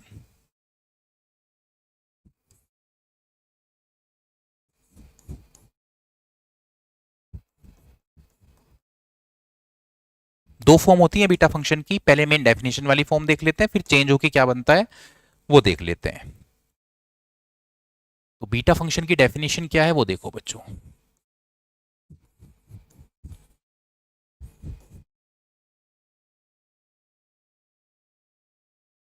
Integration 0 to 1 x to the power l minus 1 1 minus x to the power n minus l minus 1 and m minus 1। यहां पर mn भी हो सकता है बच्चों, x to the power m minus 1 1 minus x to the power n minus 1 कुछ भी ले सकते हैं। where l is greater than 0 and m is greater than 0 is known as beta function of lm, is known as beta function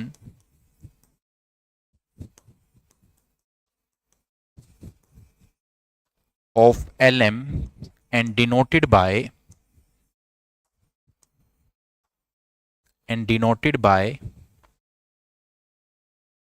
beta lm। तो क्या definition बना हमारे पास जो हमें याद रखना है, beta lm equals integration 0 to infinite x to the power l minus 1 1 minus x to the power m minus 1 and dx, जहां पर l भी 0 से बड़ा होता है और m भी 0 से बड़ा होता है। तो दिस इज बीटा lm। अगर mn की फॉर्म में लिखने लगे बाई चांस आप डेफिनेशन ना, बाई चांस आप लिखने लगे कि हम तो भाई बीटा mn लिखेंगे, तो क्या लिख देंगे आप इसको, sorry this is 0 to 1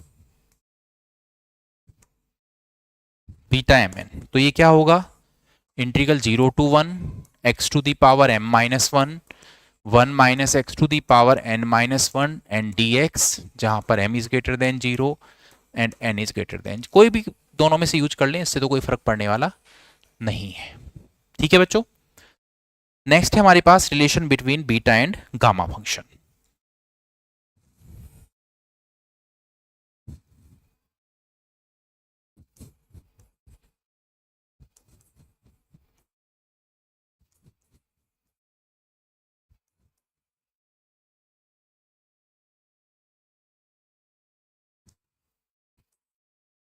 relation between beta and gamma function.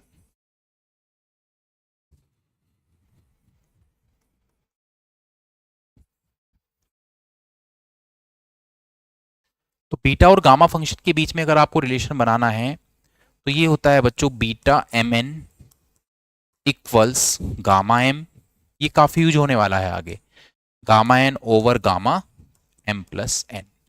तो this is the relation between beta and gamma function. पढ़ लीजिए ध्यान से, it is beta mn equals gamma n upon gamma l plus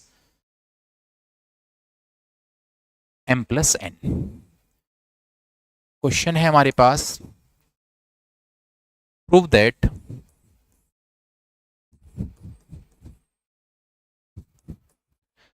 beta mn equals to beta nm, ये आपको prove करना है बच्चों।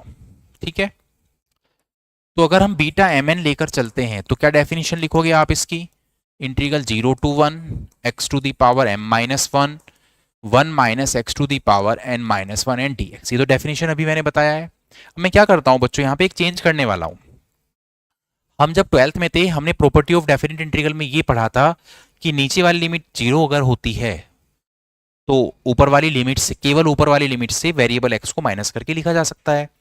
तो by the property of definite integral मैं इसको कुछ इस तरह से लिखने जा रहा हूं अब बच्चों, integral 0 to 1 1 minus x to the power m minus 1 and this is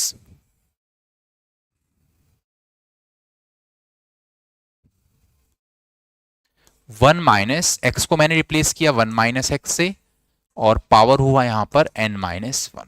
तो देखिए क्या क्या चेंज हुआ, ये आया हमारे पास 0 to 1 1 minus x to the power m minus 1 और 1 से 1 ये आ जाएगा, देखिए 1 minus 1 plus x to the power n minus 1 and dx। तो 1 से तो 1 कैंसिल आउट हो जाएगा। फाइनली ये बन रहा है हमारे पास integral 0 to 1 x to the power तो n माइनस 1 बन रहा है बच्चों और 1 minus x to the power m minus 1 बन रहा है। Finally it is equal to beta nm और ये इक्वल होता है बीटा mn के। तो ये बीटा एम एन और बीटा एन एम की वैल्यू हमेशा इक्वल होता है, ऐसा यहां पे रिजल्ट निकल कर आया है।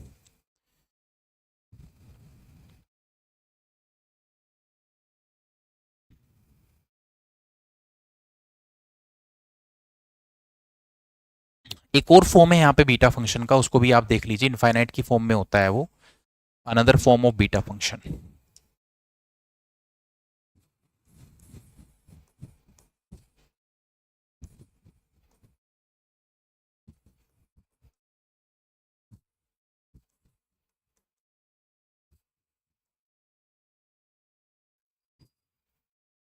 This is beta l m equals integral 0 to infinitive x to the power l minus 1 over 1 minus x to the power m plus l and dx। इस फॉर्म में भी ये रिजल्ट आपको ध्यान रखना है। क्वेश्चंस देख लेते हैं अभी हम कुछ इस टॉपिक से रिलेटेड।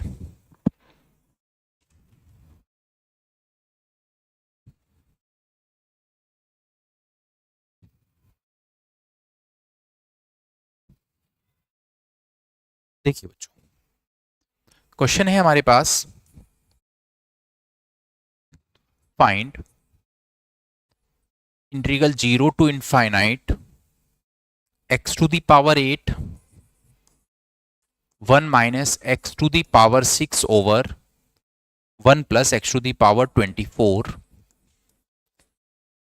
And dx। मुझे ये वैल्यू निकालना है। तो देखिए 0 से इनफाइनाइट नजर आ रहा है ना, और नीचे 1 प्लस एक्स नजर आ रहा है, तो यानी कि ये वाला फॉर्म बन रहा है यहां पर।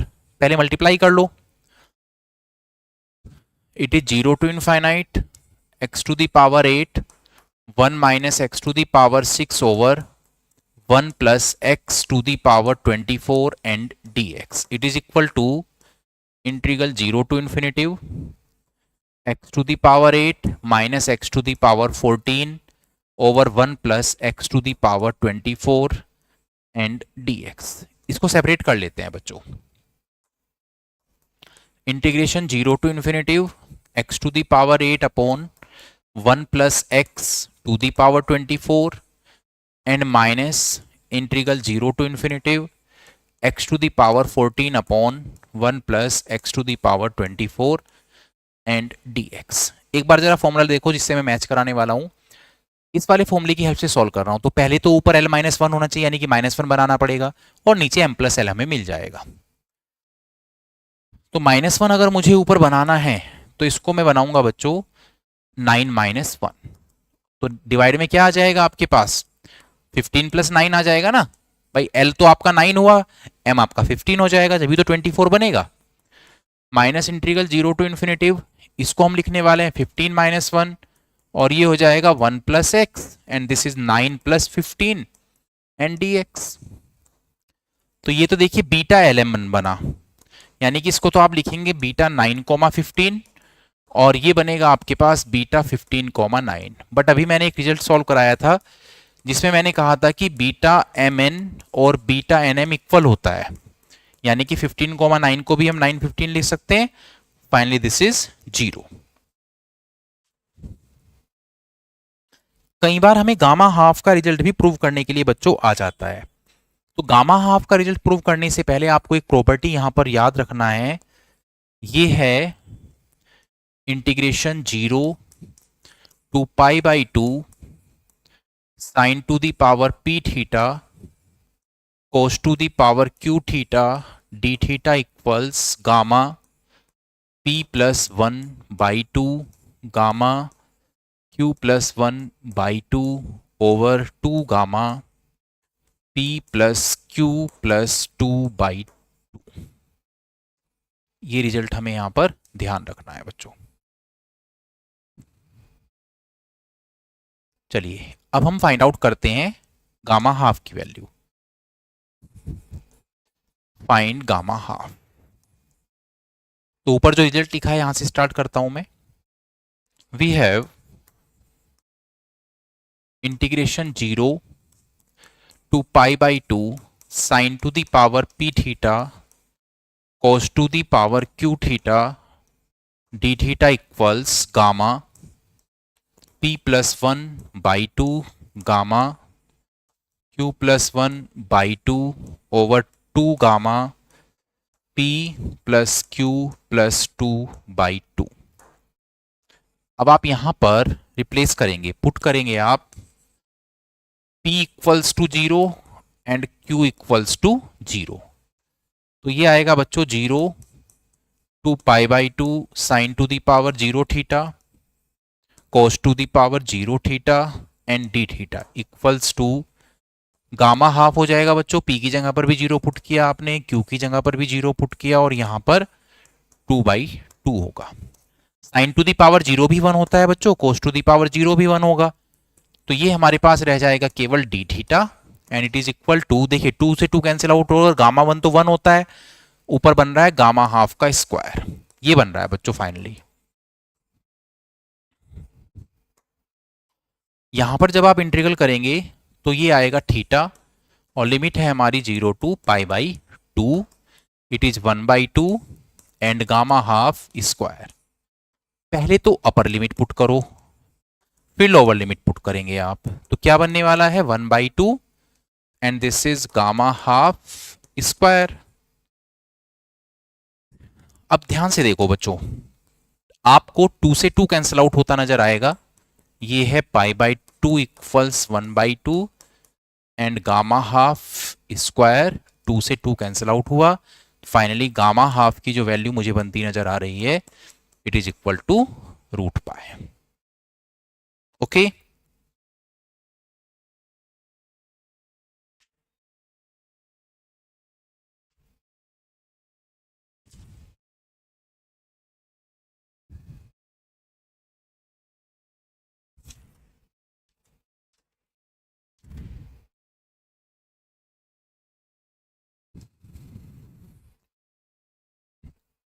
एक क्वेश्चन है हमारे पास, show that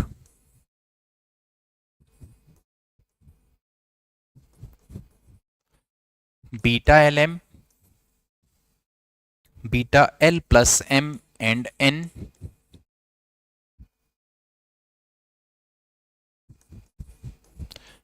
and beta L plus M plus N and P, it is equal to gamma L, gamma M, gamma N, gamma P over gamma L plus M plus N plus P। ये ऐसा होता है, आपको ये prove करना है बच्चों, ठीक है। तो ये तो कंफर्म नजर आ रहा है, लेफ्ट हैंड साइड ही लेकर चलेंगे हम, तो हम यहां पर लेफ्ट हैंड साइड लेते हैं। ये है हमारे पास beta LM, beta L plus M N, beta L plus M plus N and P। Relation between beta and gamma function से बीटा LM को लिख सकता हूं मैं gamma L, gamma M upon gamma L plus M। इसको लिख सकते हैं gamma L plus M, gamma N upon gamma L plus M plus N। इसको हम लिख सकते हैं gamma L plus M plus N, gamma P over gamma L plus M plus N plus P। तो मैंने तीनों में relation between beta and gamma function की प्रॉपर्टी यहां पर अप्लाई कर दी है। देखिए गामा L प्लस M से L प्लस M कैंसिल, इससे ये कैंसिल, और जो रिमेनिंग टर्म है वही आपका आंसर हो जाएगा, यानी कि gamma L, gamma M, gamma N, gamma P over gamma L plus M plus N and plus P। Okay,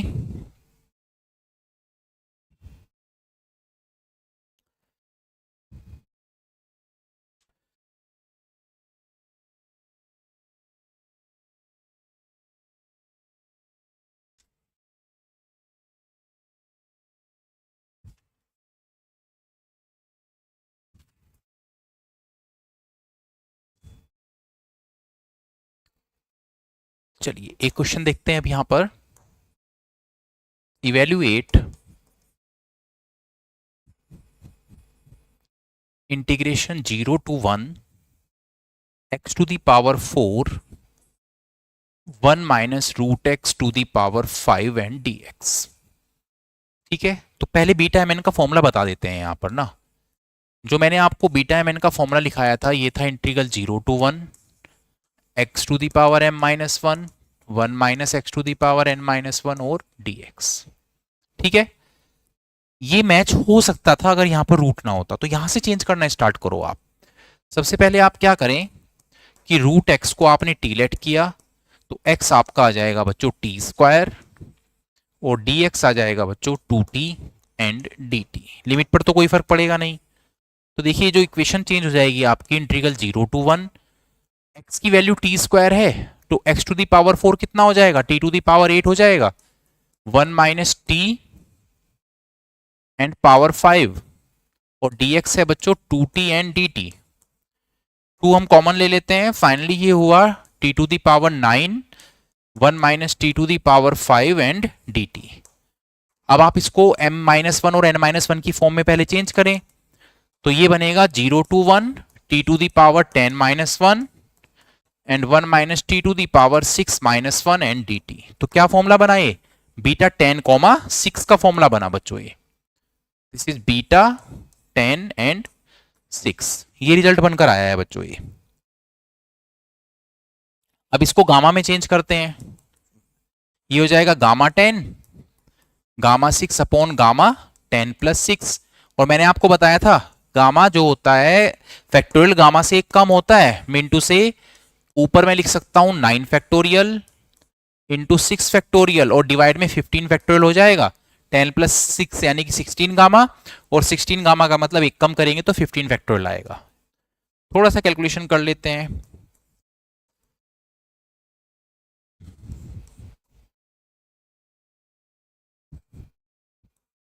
ये तो मैंने 6 फैक्टोरियल को ओपन किया and this is 15 into 14 into 13 into 12 11 10 और यहां पर आ जाएगा फाइनली 9 फैक्टोरियल। 9 फैक्टोरियल से 9 फैक्टोरियल कैंसिल आउट हुआ, 5 एंड 3 से मैंने 15 कैंसिल आउट किया, 6 एंड 2 से मैंने 12 कैंसिल आउट किया, और इसके बाद 2 से मैंने 5 टाइम ये कैंसिल आउट किया, 2 7 जा 14 मैंने ये कैंसिल आउट किया। तो फाइनल आंसर जो आ रहा है बच्चों इसका, ये आ रहा है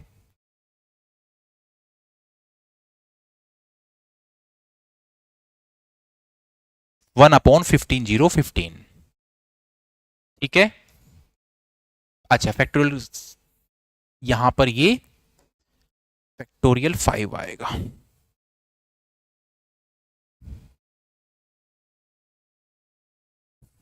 दोबारा से देखते हैं,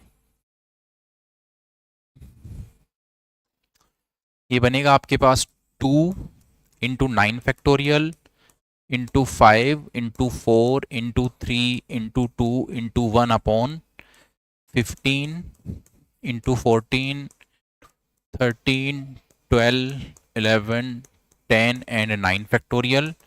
9 फैक्टोरियल से 9 फैक्टोरियल कैंसिल आउट हुआ, 5 इंटू 3 से 15 कैंसिल आउट हुआ, 4 से 3 टाइम हमने ये कैंसिल आउट किया, 2 से 5 टाइम हमने ये कैंसिल आउट किया, 2 से 7 टाइम हमने ये कैंसिल आउट किया, और जब आप इसको प्रोडक्ट करेंगे तो ये आएगा 1/15 015। ये आपका फाइनल आंसर होगा बच्चों। तो जो अच्छे अच्छे क्वेश्चन हैं वो मैं यहाँ पे कवर करा रहा हूँ आपको। और अब बेहद ही इंपॉर्टेंट टॉपिक पर आते हैं हम, Dirichlet integral and its application पर। बहुत इंपॉर्टेंट टॉपिक है बच्चों।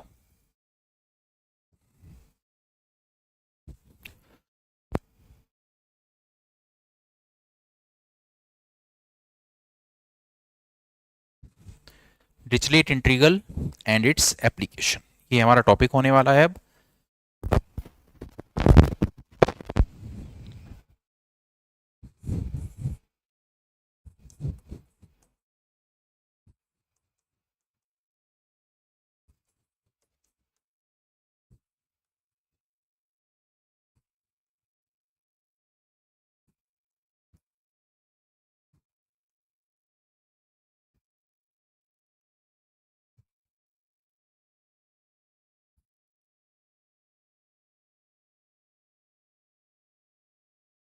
ठीक है बच्चों।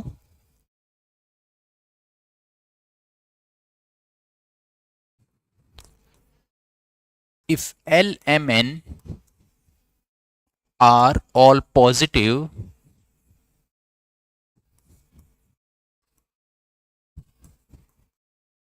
then triple integral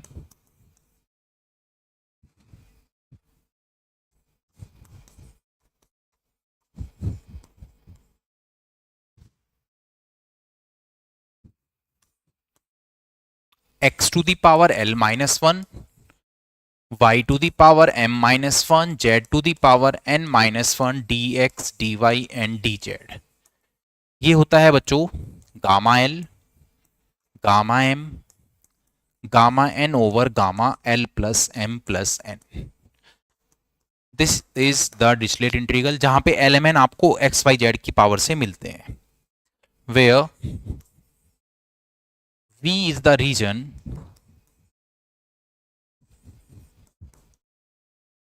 x is greater than 0, y is greater than 0, z is greater than 0 and x plus y plus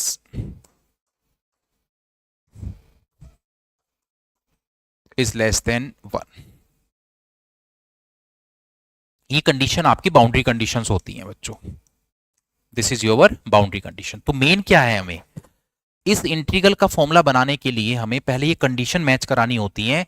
condition को कैसे समझेंगे आप, जैसे एक्स वाई जेड के रेस्पेक्ट में इंटीग्रल है तो x plus y plus z ही लेस देन या इक्वल टू 1 होना चाहिए।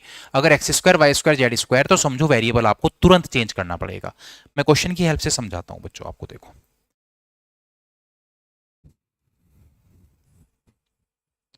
क्वेश्चन है हमारे पास,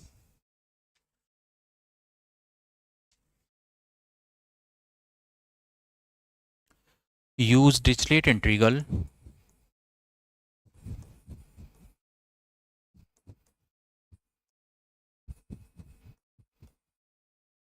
to evaluate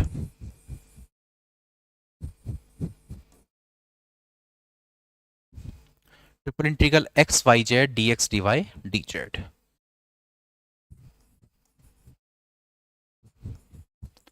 तो ये हमें यहां पर फाइंड आउट करना है, ठीक है। Throughout the volume bounded bye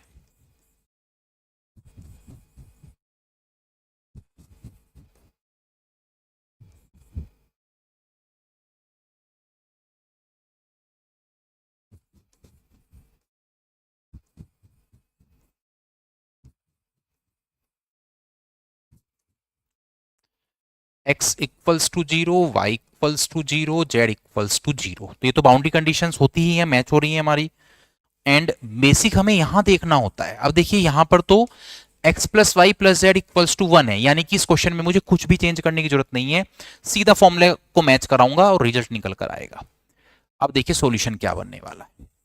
मैंने आपसे बताया था पहले हमेशा बाउंड्री कंडीशन पर ही ध्यान देना, तो बाउंड्री कंडीशन ही लिख लेता हूं मैं पहले, जो कि हमारी क्लियरली मैच हो रही है।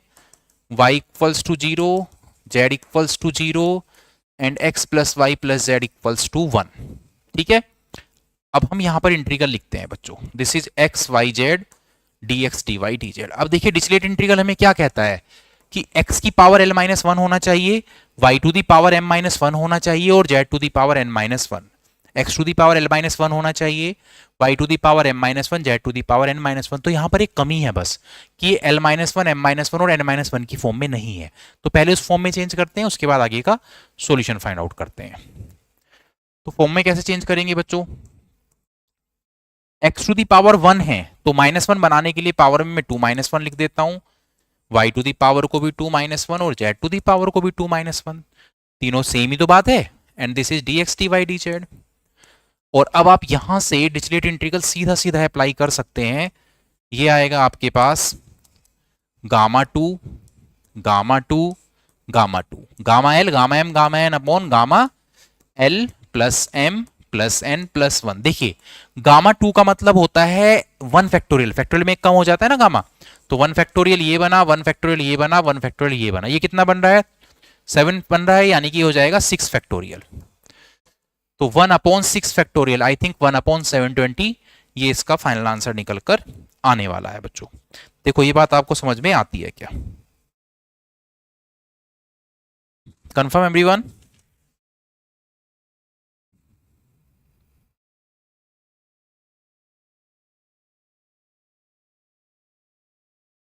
चलिए अब आपको मैं क्वेश्चंस की हेल्प से समझाता हूं चेंज कब करना पड़ता है। नेक्स्ट क्वेश्चन देखिए।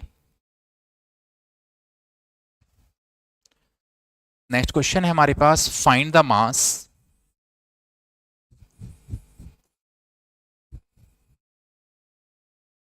Of an octant of the एल्पसाइड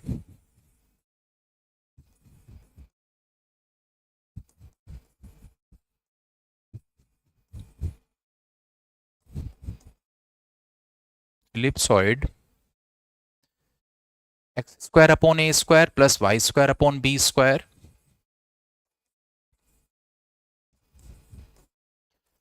plus z square upon c square equals to 1. The density at any point being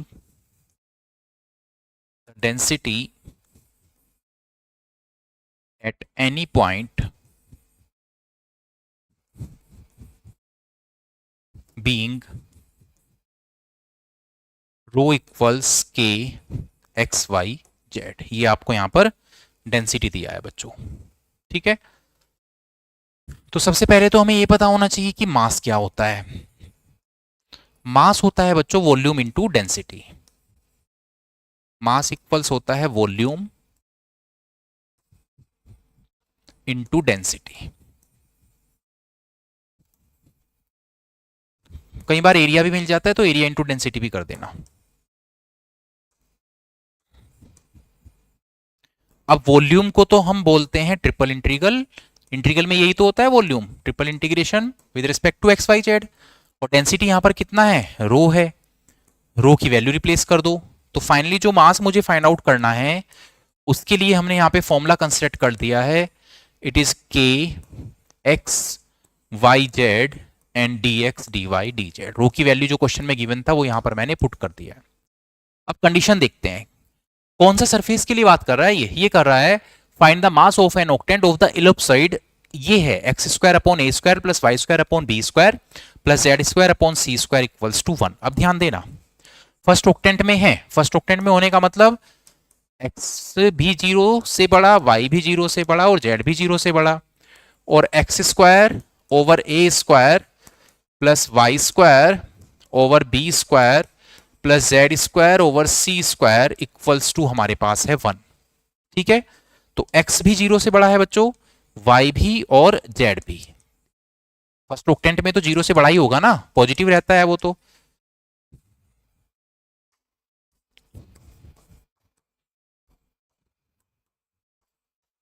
ठीक है। और आपकी कंडीशन क्या है, x square upon a square plus y square upon b square plus z square upon c square equals to 1। मैंने आपसे क्या कहा था, डिरिचलेट इंटीग्रल में तब अप्लाई कर सकता हूं बच्चों जब मेरी कंडीशन अगर with respect to x y z integral है तो ये x plus y plus z equals to 1 होना चाहिए या लेस देन इक्वल टू 1 होना चाहिए, उसके तो कोई फर्क पड़ता नहीं है। तो ऐसा तो नहीं है। अब ये कंडीशन मैच कराने के लिए मुझे वेरिएबल चेंज करना पड़ेगा बच्चों। तो अब मैं यहां पर वेरिएबल को चेंज करता हूं कि वेरिएबल यहां पर क्या बनने वाले हैं। तो देखिए वेरिएबल कैसे चेंज होते हैं बस ये सीख लो, क्योंकि डायरेक्टली इंटीग्रल भी आ सकता है, अदरवाइज लैंग्वेज बेस में तो हमने ये क्वेश्चन यहां पर कर ही रहे हैं।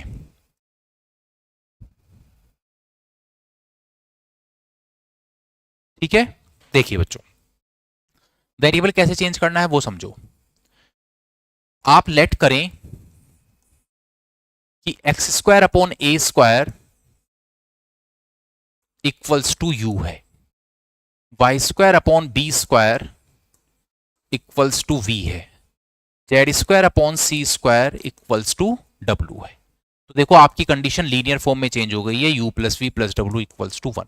यानी कि अगर ये पूरा integral d you d v d डब्ल्यू में चला जाएगा तब आप डिरिचलेट इंटीग्रल आराम से अप्लाई कर सकते हैं। तो पूरे इंटीग्रल में अब मैं एक्स वाई जेड को यू वी डब्ल्यू की फॉर्म में चेंज करता हूं। सबसे पहले मेरे पास है x square over a square equals to u, यानी कि एक्स स्क्वायर आ जाएगा हमारे पास a square u, it means x हो जाएगा बच्चों ए रूट यू, और dx जब आप फाइंड आउट करेंगे तो a रूट यू का differential 1 upon 2 root u and du। देखो ये बात आपको समझ में आती है क्या, dx आया a over 2 root u and du। फिर हमने y square upon b square को तो v लेट किया हुआ है, तो अब हम यहां पर y square upon b square को v लेट करते हैं, यानी कि वाई स्क्वायर इक्वल्स हो जाएगा बी स्क्वायर इंटू वी, यानी कि y इक्वल्स आएगा बी रूट वी, तो dy हो जाएगा b 1 upon 2 root we and dv। ऐसे ही z square over c square को आपने w लेट किया, तो जेड स्क्वायर इक्वल्स आया हमारे पास सी स्क्वायर w, यानी कि जेड आ जाएगा सी रूट w, तो डी जेड इक्वल्स आया c 1 upon 2 root w and D डब्ल्यू। ये सभी वैल्यूज अब यहां पर इक्वेशन नंबर 1 में पुट करेंगे, एक्स वाई जेड की value, d x d y d z की वैल्यू। तो from first put in first mass equals क्या है, इंटीग्रेशन के एक्स वाई जेड, यही तो है first equation, d x d y d z, it is equal to triple integral. देखिए के तो कांस्टेंट है, इसलिए के को तो आप इंटीग्रल से बाहर ही लिख दें तो ज्यादा बेहतर रहेगा, तो के को तो हमने इंटीग्रल से बाहर निकाला। एक्स की वैल्यू देखो, वाई की वैल्यू देखो, जेड की वैल्यू देखो, तो एक्स है आपके पास यहां पर आइए ए रूट यू, वाई है बी रूट वी और जेड है सी रूट डब्ल्यू। तो एक्स तो हुआ हमारे पास ए रूट यू, वाई हुआ हमारे पास बी रूट वी और जेड हुआ हमारे पास सी रूट डब्ल्यू। डी एक्स देखो कितना है, डी एक्स है हमारे पास a upon 2 root u and D you, d x है हमारे पास a upon 2 root u and D you, D Y है हमारे पास B upon 2 root we and D we और डी जेड है हमारे पास C upon 2 root W and D W. सबसे पहले तो कांस्टेंट को इंटीग्रल से बाहर लिखो आप, तो ए square b square c square तीन कांस्टेंट बन रहे हैं। डिवाइड में आपके 8 आ रहा है बच्चों, देखो रूट यू से रूट यू कैंसिल आउट हो रहा है, रूट वी से रूट वी और रूट डब्ल्यू से रूट डब्ल्यू। तो इंटीग्रल के अंदर तो फाइनली मुझे केवल डी यू डी वी और डी डब्ल्यू बनता नजर आ रहा है। अब एक प्रॉब्लम है, अगर मुझे यहाँ पर डिरिचलेट इंटीग्रल अप्लाई करना है तो मेरे पास फॉर्मूला होता है x to the power l minus one, y to the power m minus one, z to the power n minus one का ट्रिपल इंटीग्रल। तब आप gamma l gamma m gamma n upon gamma l plus m plus n plus one लिखते हैं। अब यहां पर तो ऐसा नहीं हो रहा है, तो यूवीडब्ल्यू बनाने के लिए आप क्या करें, this is k a square b square c square upon 8 triple integral u to the power 1 minus one, v to the power 1 minus one, डब्ल्यू to the power 1 minus one, d you d v and D डब्ल्यू। अब आप फॉर्मूले में put कर दीजिए, L भी one है यहां पर, एम भी वन है और एन भी वन है, it is gamma one gamma one gamma one over gamma one plus one and plus one. Gamma one तो वन ही होता है, डिवाइड में गामा 4 बन रहा है यानी कि फैक्टोरियल 3। तो ये आया हमारे पास k a square b square c square over 8 into 1 upon 3 factorial. 3 factorial का मतलब 6, तो मास फाइनली आ जाएगा यहां पर के a square b square c square upon 48। ये हमारा फाइनल रिजल्ट यहां पर बनकर आया है। ओके बच्चों,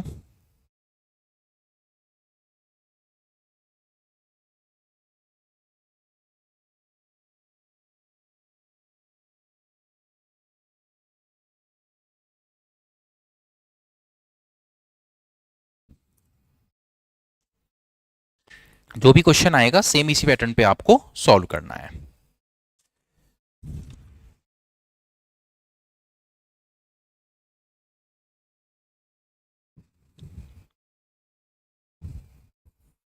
नेक्स्ट क्वेश्चन है हमारे पास,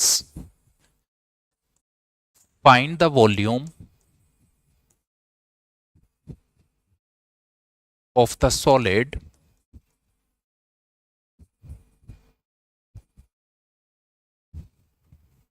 surmounted by the surface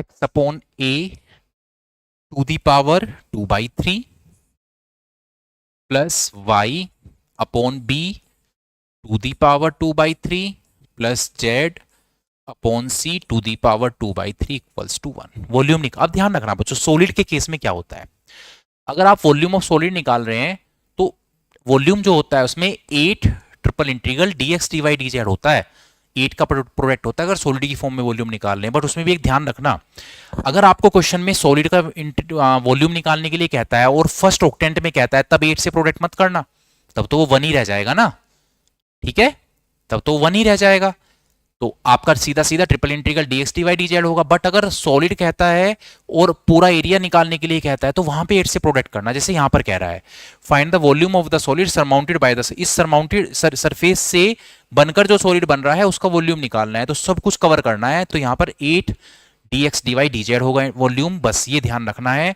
बाकी प्रोसेसिंग बिल्कुल सेम है। मैंने जो बताया है वो ये बताया है कि यहां पर जब आप वॉल्यूम फाइंड आउट करेंगे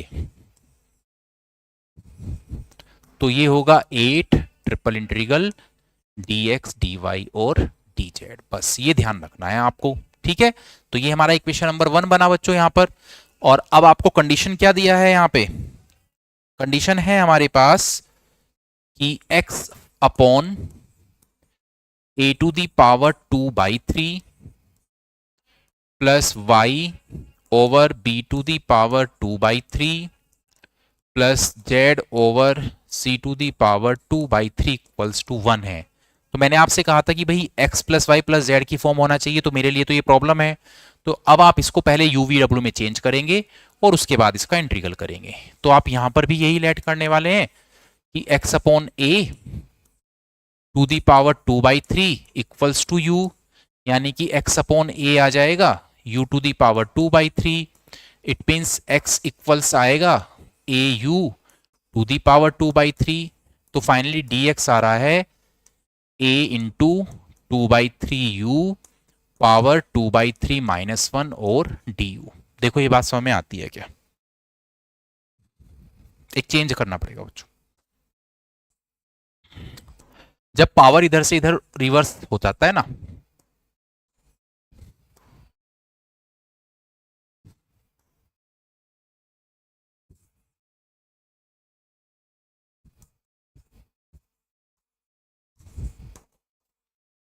पावर अगर शिफ्ट होता है इधर साइड से इधर साइड जाता है तो रिवर्स, जैसे हाफ होता है तो स्क्वायर हो जाता है इधर आकर, ऐसे ही 1/2 2 हो जाता है ना, तो इसको रिवर्स करना मत भूल जाना।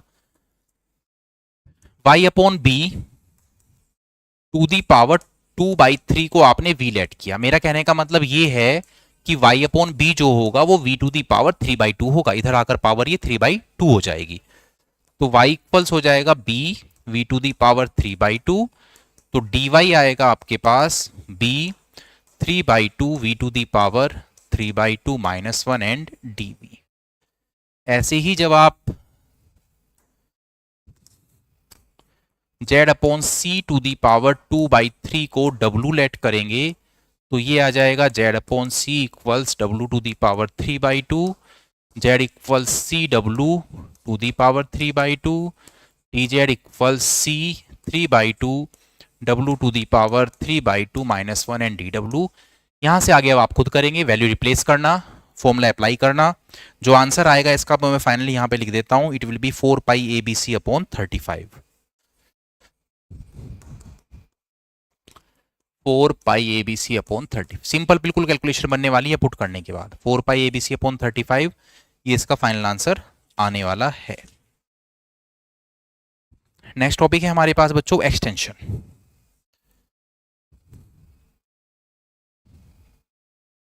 ल्यूविलीज extension of Dirichlet theorem.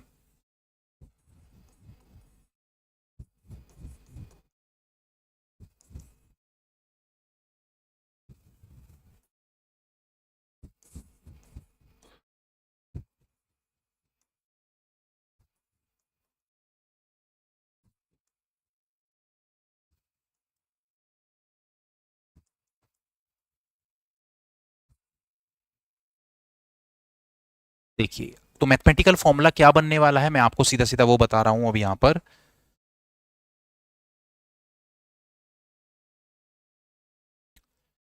if the variables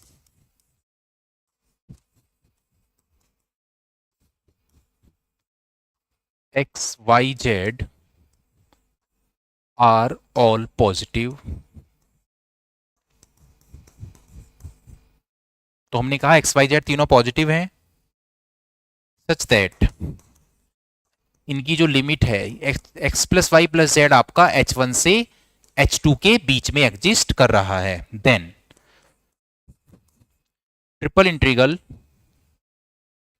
F x plus y plus z x to the power l minus one, y to the power m minus one, z to the power n minus one,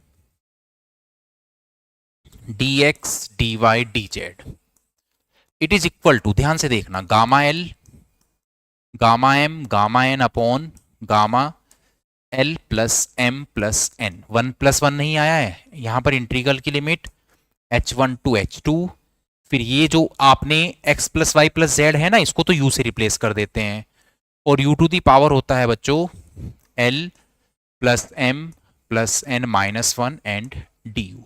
तो x plus y plus z को आप basically u में change करते हैं, ये integral कहता है। अब देखो मैं दोनों का कंपैरिजन करके बता रहा हूं आपको कि डिचलेट में और इसमें क्या फर्क है। अगर यही क्वेश्चन डिचलेट, मतलब अगर डिचलेट इंटीग्रल ये होता तो आप इसको ऐसे लिखते,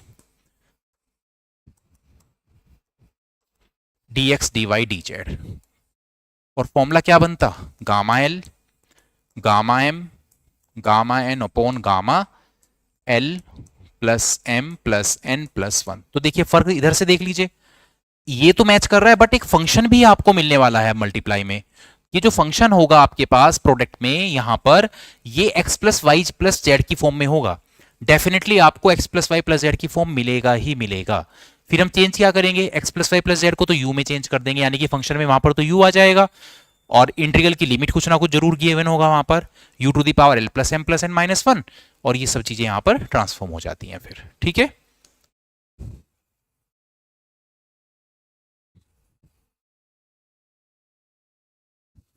चलिए क्वेश्चन देखते हैं।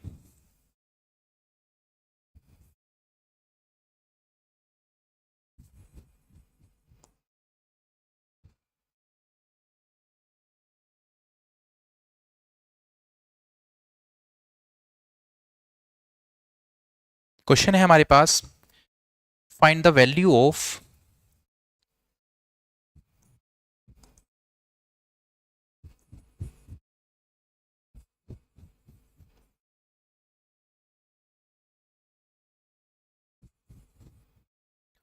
Triple integration log x plus y plus z dx dy dz।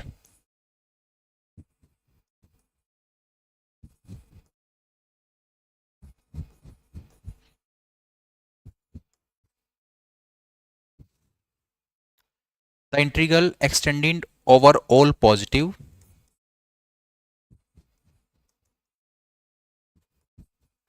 the integral extended over all positive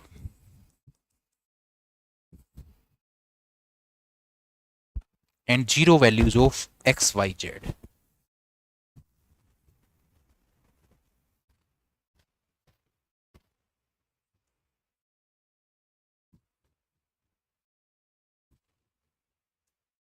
तो x is greater than equal to zero, y is greater than equal to zero, ये सब है यहाँ पर subjected to the condition, ये important है बच्चों, subjected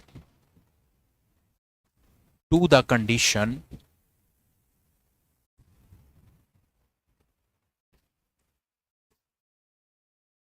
zero is less than x plus y plus z is less than one. तो देखो h1 से h2 लिखा था ना हमने, यहाँ पर ये 0 से 1 के बीच में है। आपको देखो फंक्शन में लोग नजर आ रहा है ना, x plus y plus z जरूर कहा था मैंने मिलेगा, तो ये मिला हुआ है, यहां से आप इसको पहचान सकते हैं। अब देखिए सॉल्यूशन कैसे बनेगा। सॉल्यूशन बनाने के लिए हम क्या करें,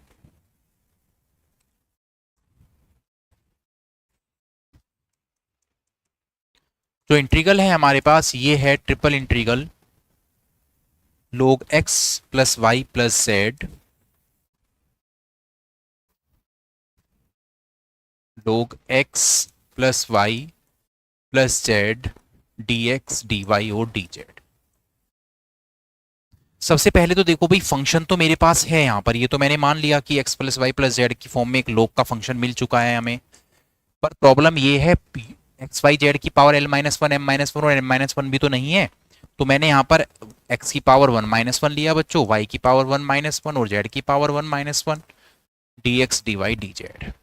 भाई वन माइनस वन तो किसी की पावर जीरो वन ही होता है। अब मैच करके देखो पहले, function of x plus y plus z होना चाहिए, ये लिखा हुआ log x plus y plus z, x to the power l minus one, y to the power m minus one, z to the power n minus one होना चाहिए।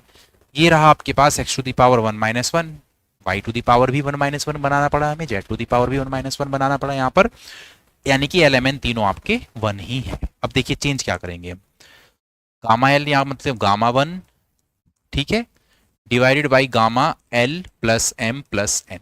समझ में आया, gamma l gamma m gamma n upon gamma l plus n, यानी कि हर एक value यहाँ पर वन है। फिर इंटीग्रल, इंटीग्रल में अब यहाँ पर लिमिट देखो जीरो से वन है, ये दिया है ना, x plus y lies between zero to one.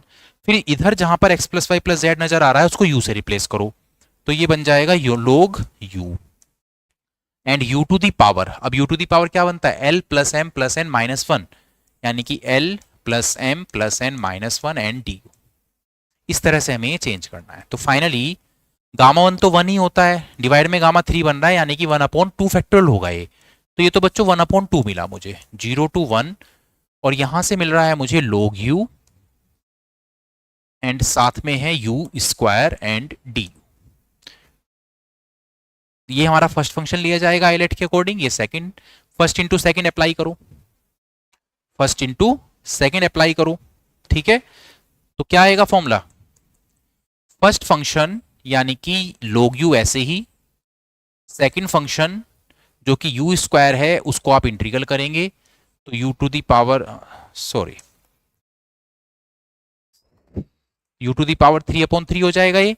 फिर minus sign, sign of integral, differential of first यानी कि लोग यू का differential one upon u, u square का integral u cube upon three and D u, और limit यहां पर है zero to one. देखो बात समझ में आती है क्या, फर्स्ट फंक्शन लोग यू ऐसे ही, सेकंड फंक्शन का इंटीग्रल यू स्क्वायर का यू थ्री अपॉन थ्री हुआ, minus sign of integral, log u को डिफरेंशिएट करके लिखा वन अपॉन यू आया हमारे पास, फिर यू स्क्वायर को integral u cube by three आया, लिमिट हमारा यहाँ पर जीरो टू वन हमें क्लियरली मेंशन हो रहा है।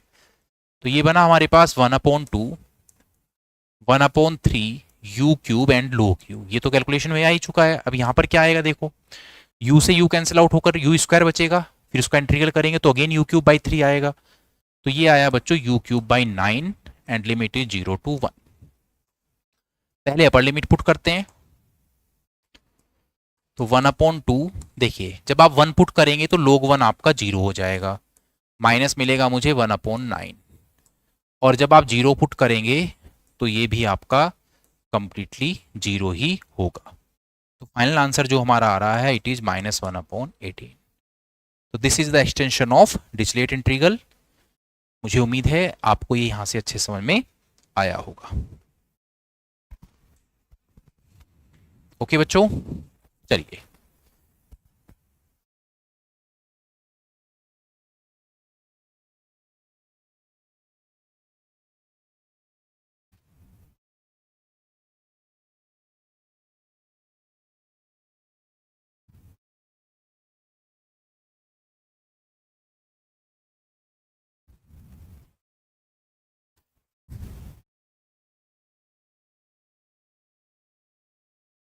एक क्वेश्चन आप लोगों के लिए लिख देते हैं बच्चों, ये आप खुद से कर लेना। डिरिचलेट इंटीग्रल का क्वेश्चन मैं आप लोगों को दे रहा हूं यहाँ पे। फाइनली क्वेश्चन है आपके पास, evaluate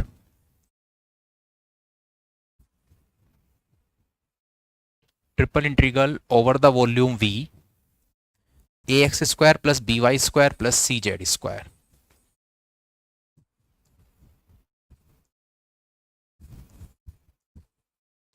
This is dx, dy and dz, where v is the region bounded by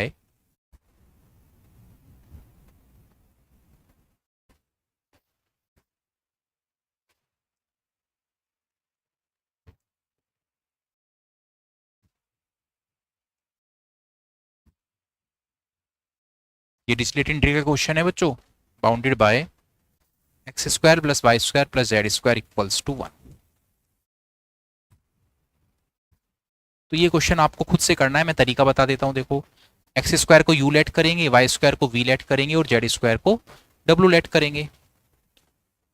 तो यहां पर हमारे पास लेट करेंगे आप कि भाई ये जो एक्स स्क्वायर है ये तो यू है, वाई स्क्वायर आपके पास वी है, जेड स्क्वायर आपके पास डब्ल्यू है। तो आपकी कंडीशन हो जाएगी u प्लस वी प्लस डब्ल्यू इक्वल्स टू 1। ठीक है, फिर हम क्या करेंगे बच्चों, हमने जो x square equals to u let किया है यहां से x आप रूट यू निकालेंगे तो dx आ जाएगा 1/2 root u and d. Y square जो आपने v लेट किया है y यहां से रूट v हो जाएगा और dy हो जाएगा 1/2 root we and D we.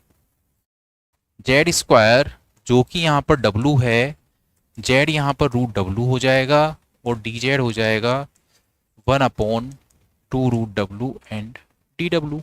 ठीक है, बस एक चीज अब ध्यान रखना है, देखो ऊपर जैसे वैल्यू रिप्लेस करेंगे हमारे पास इंटीग्रल है a x square plus b y square plus c z square d x d y d Z.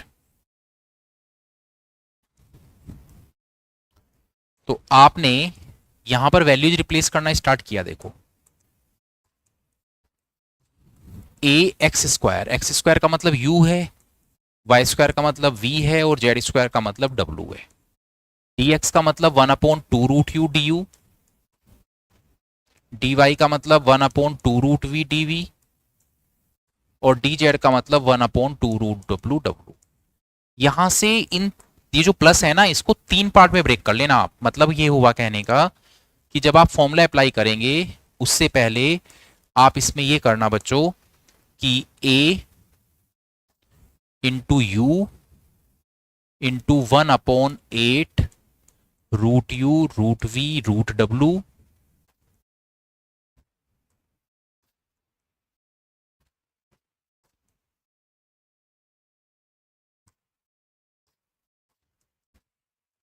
ठीक है, and this is D you d v d W. ऐसे ही plus triple integration b into we 1/2 8 हो जाएगा ये भी, root you root we root W and this is D you d v and D W.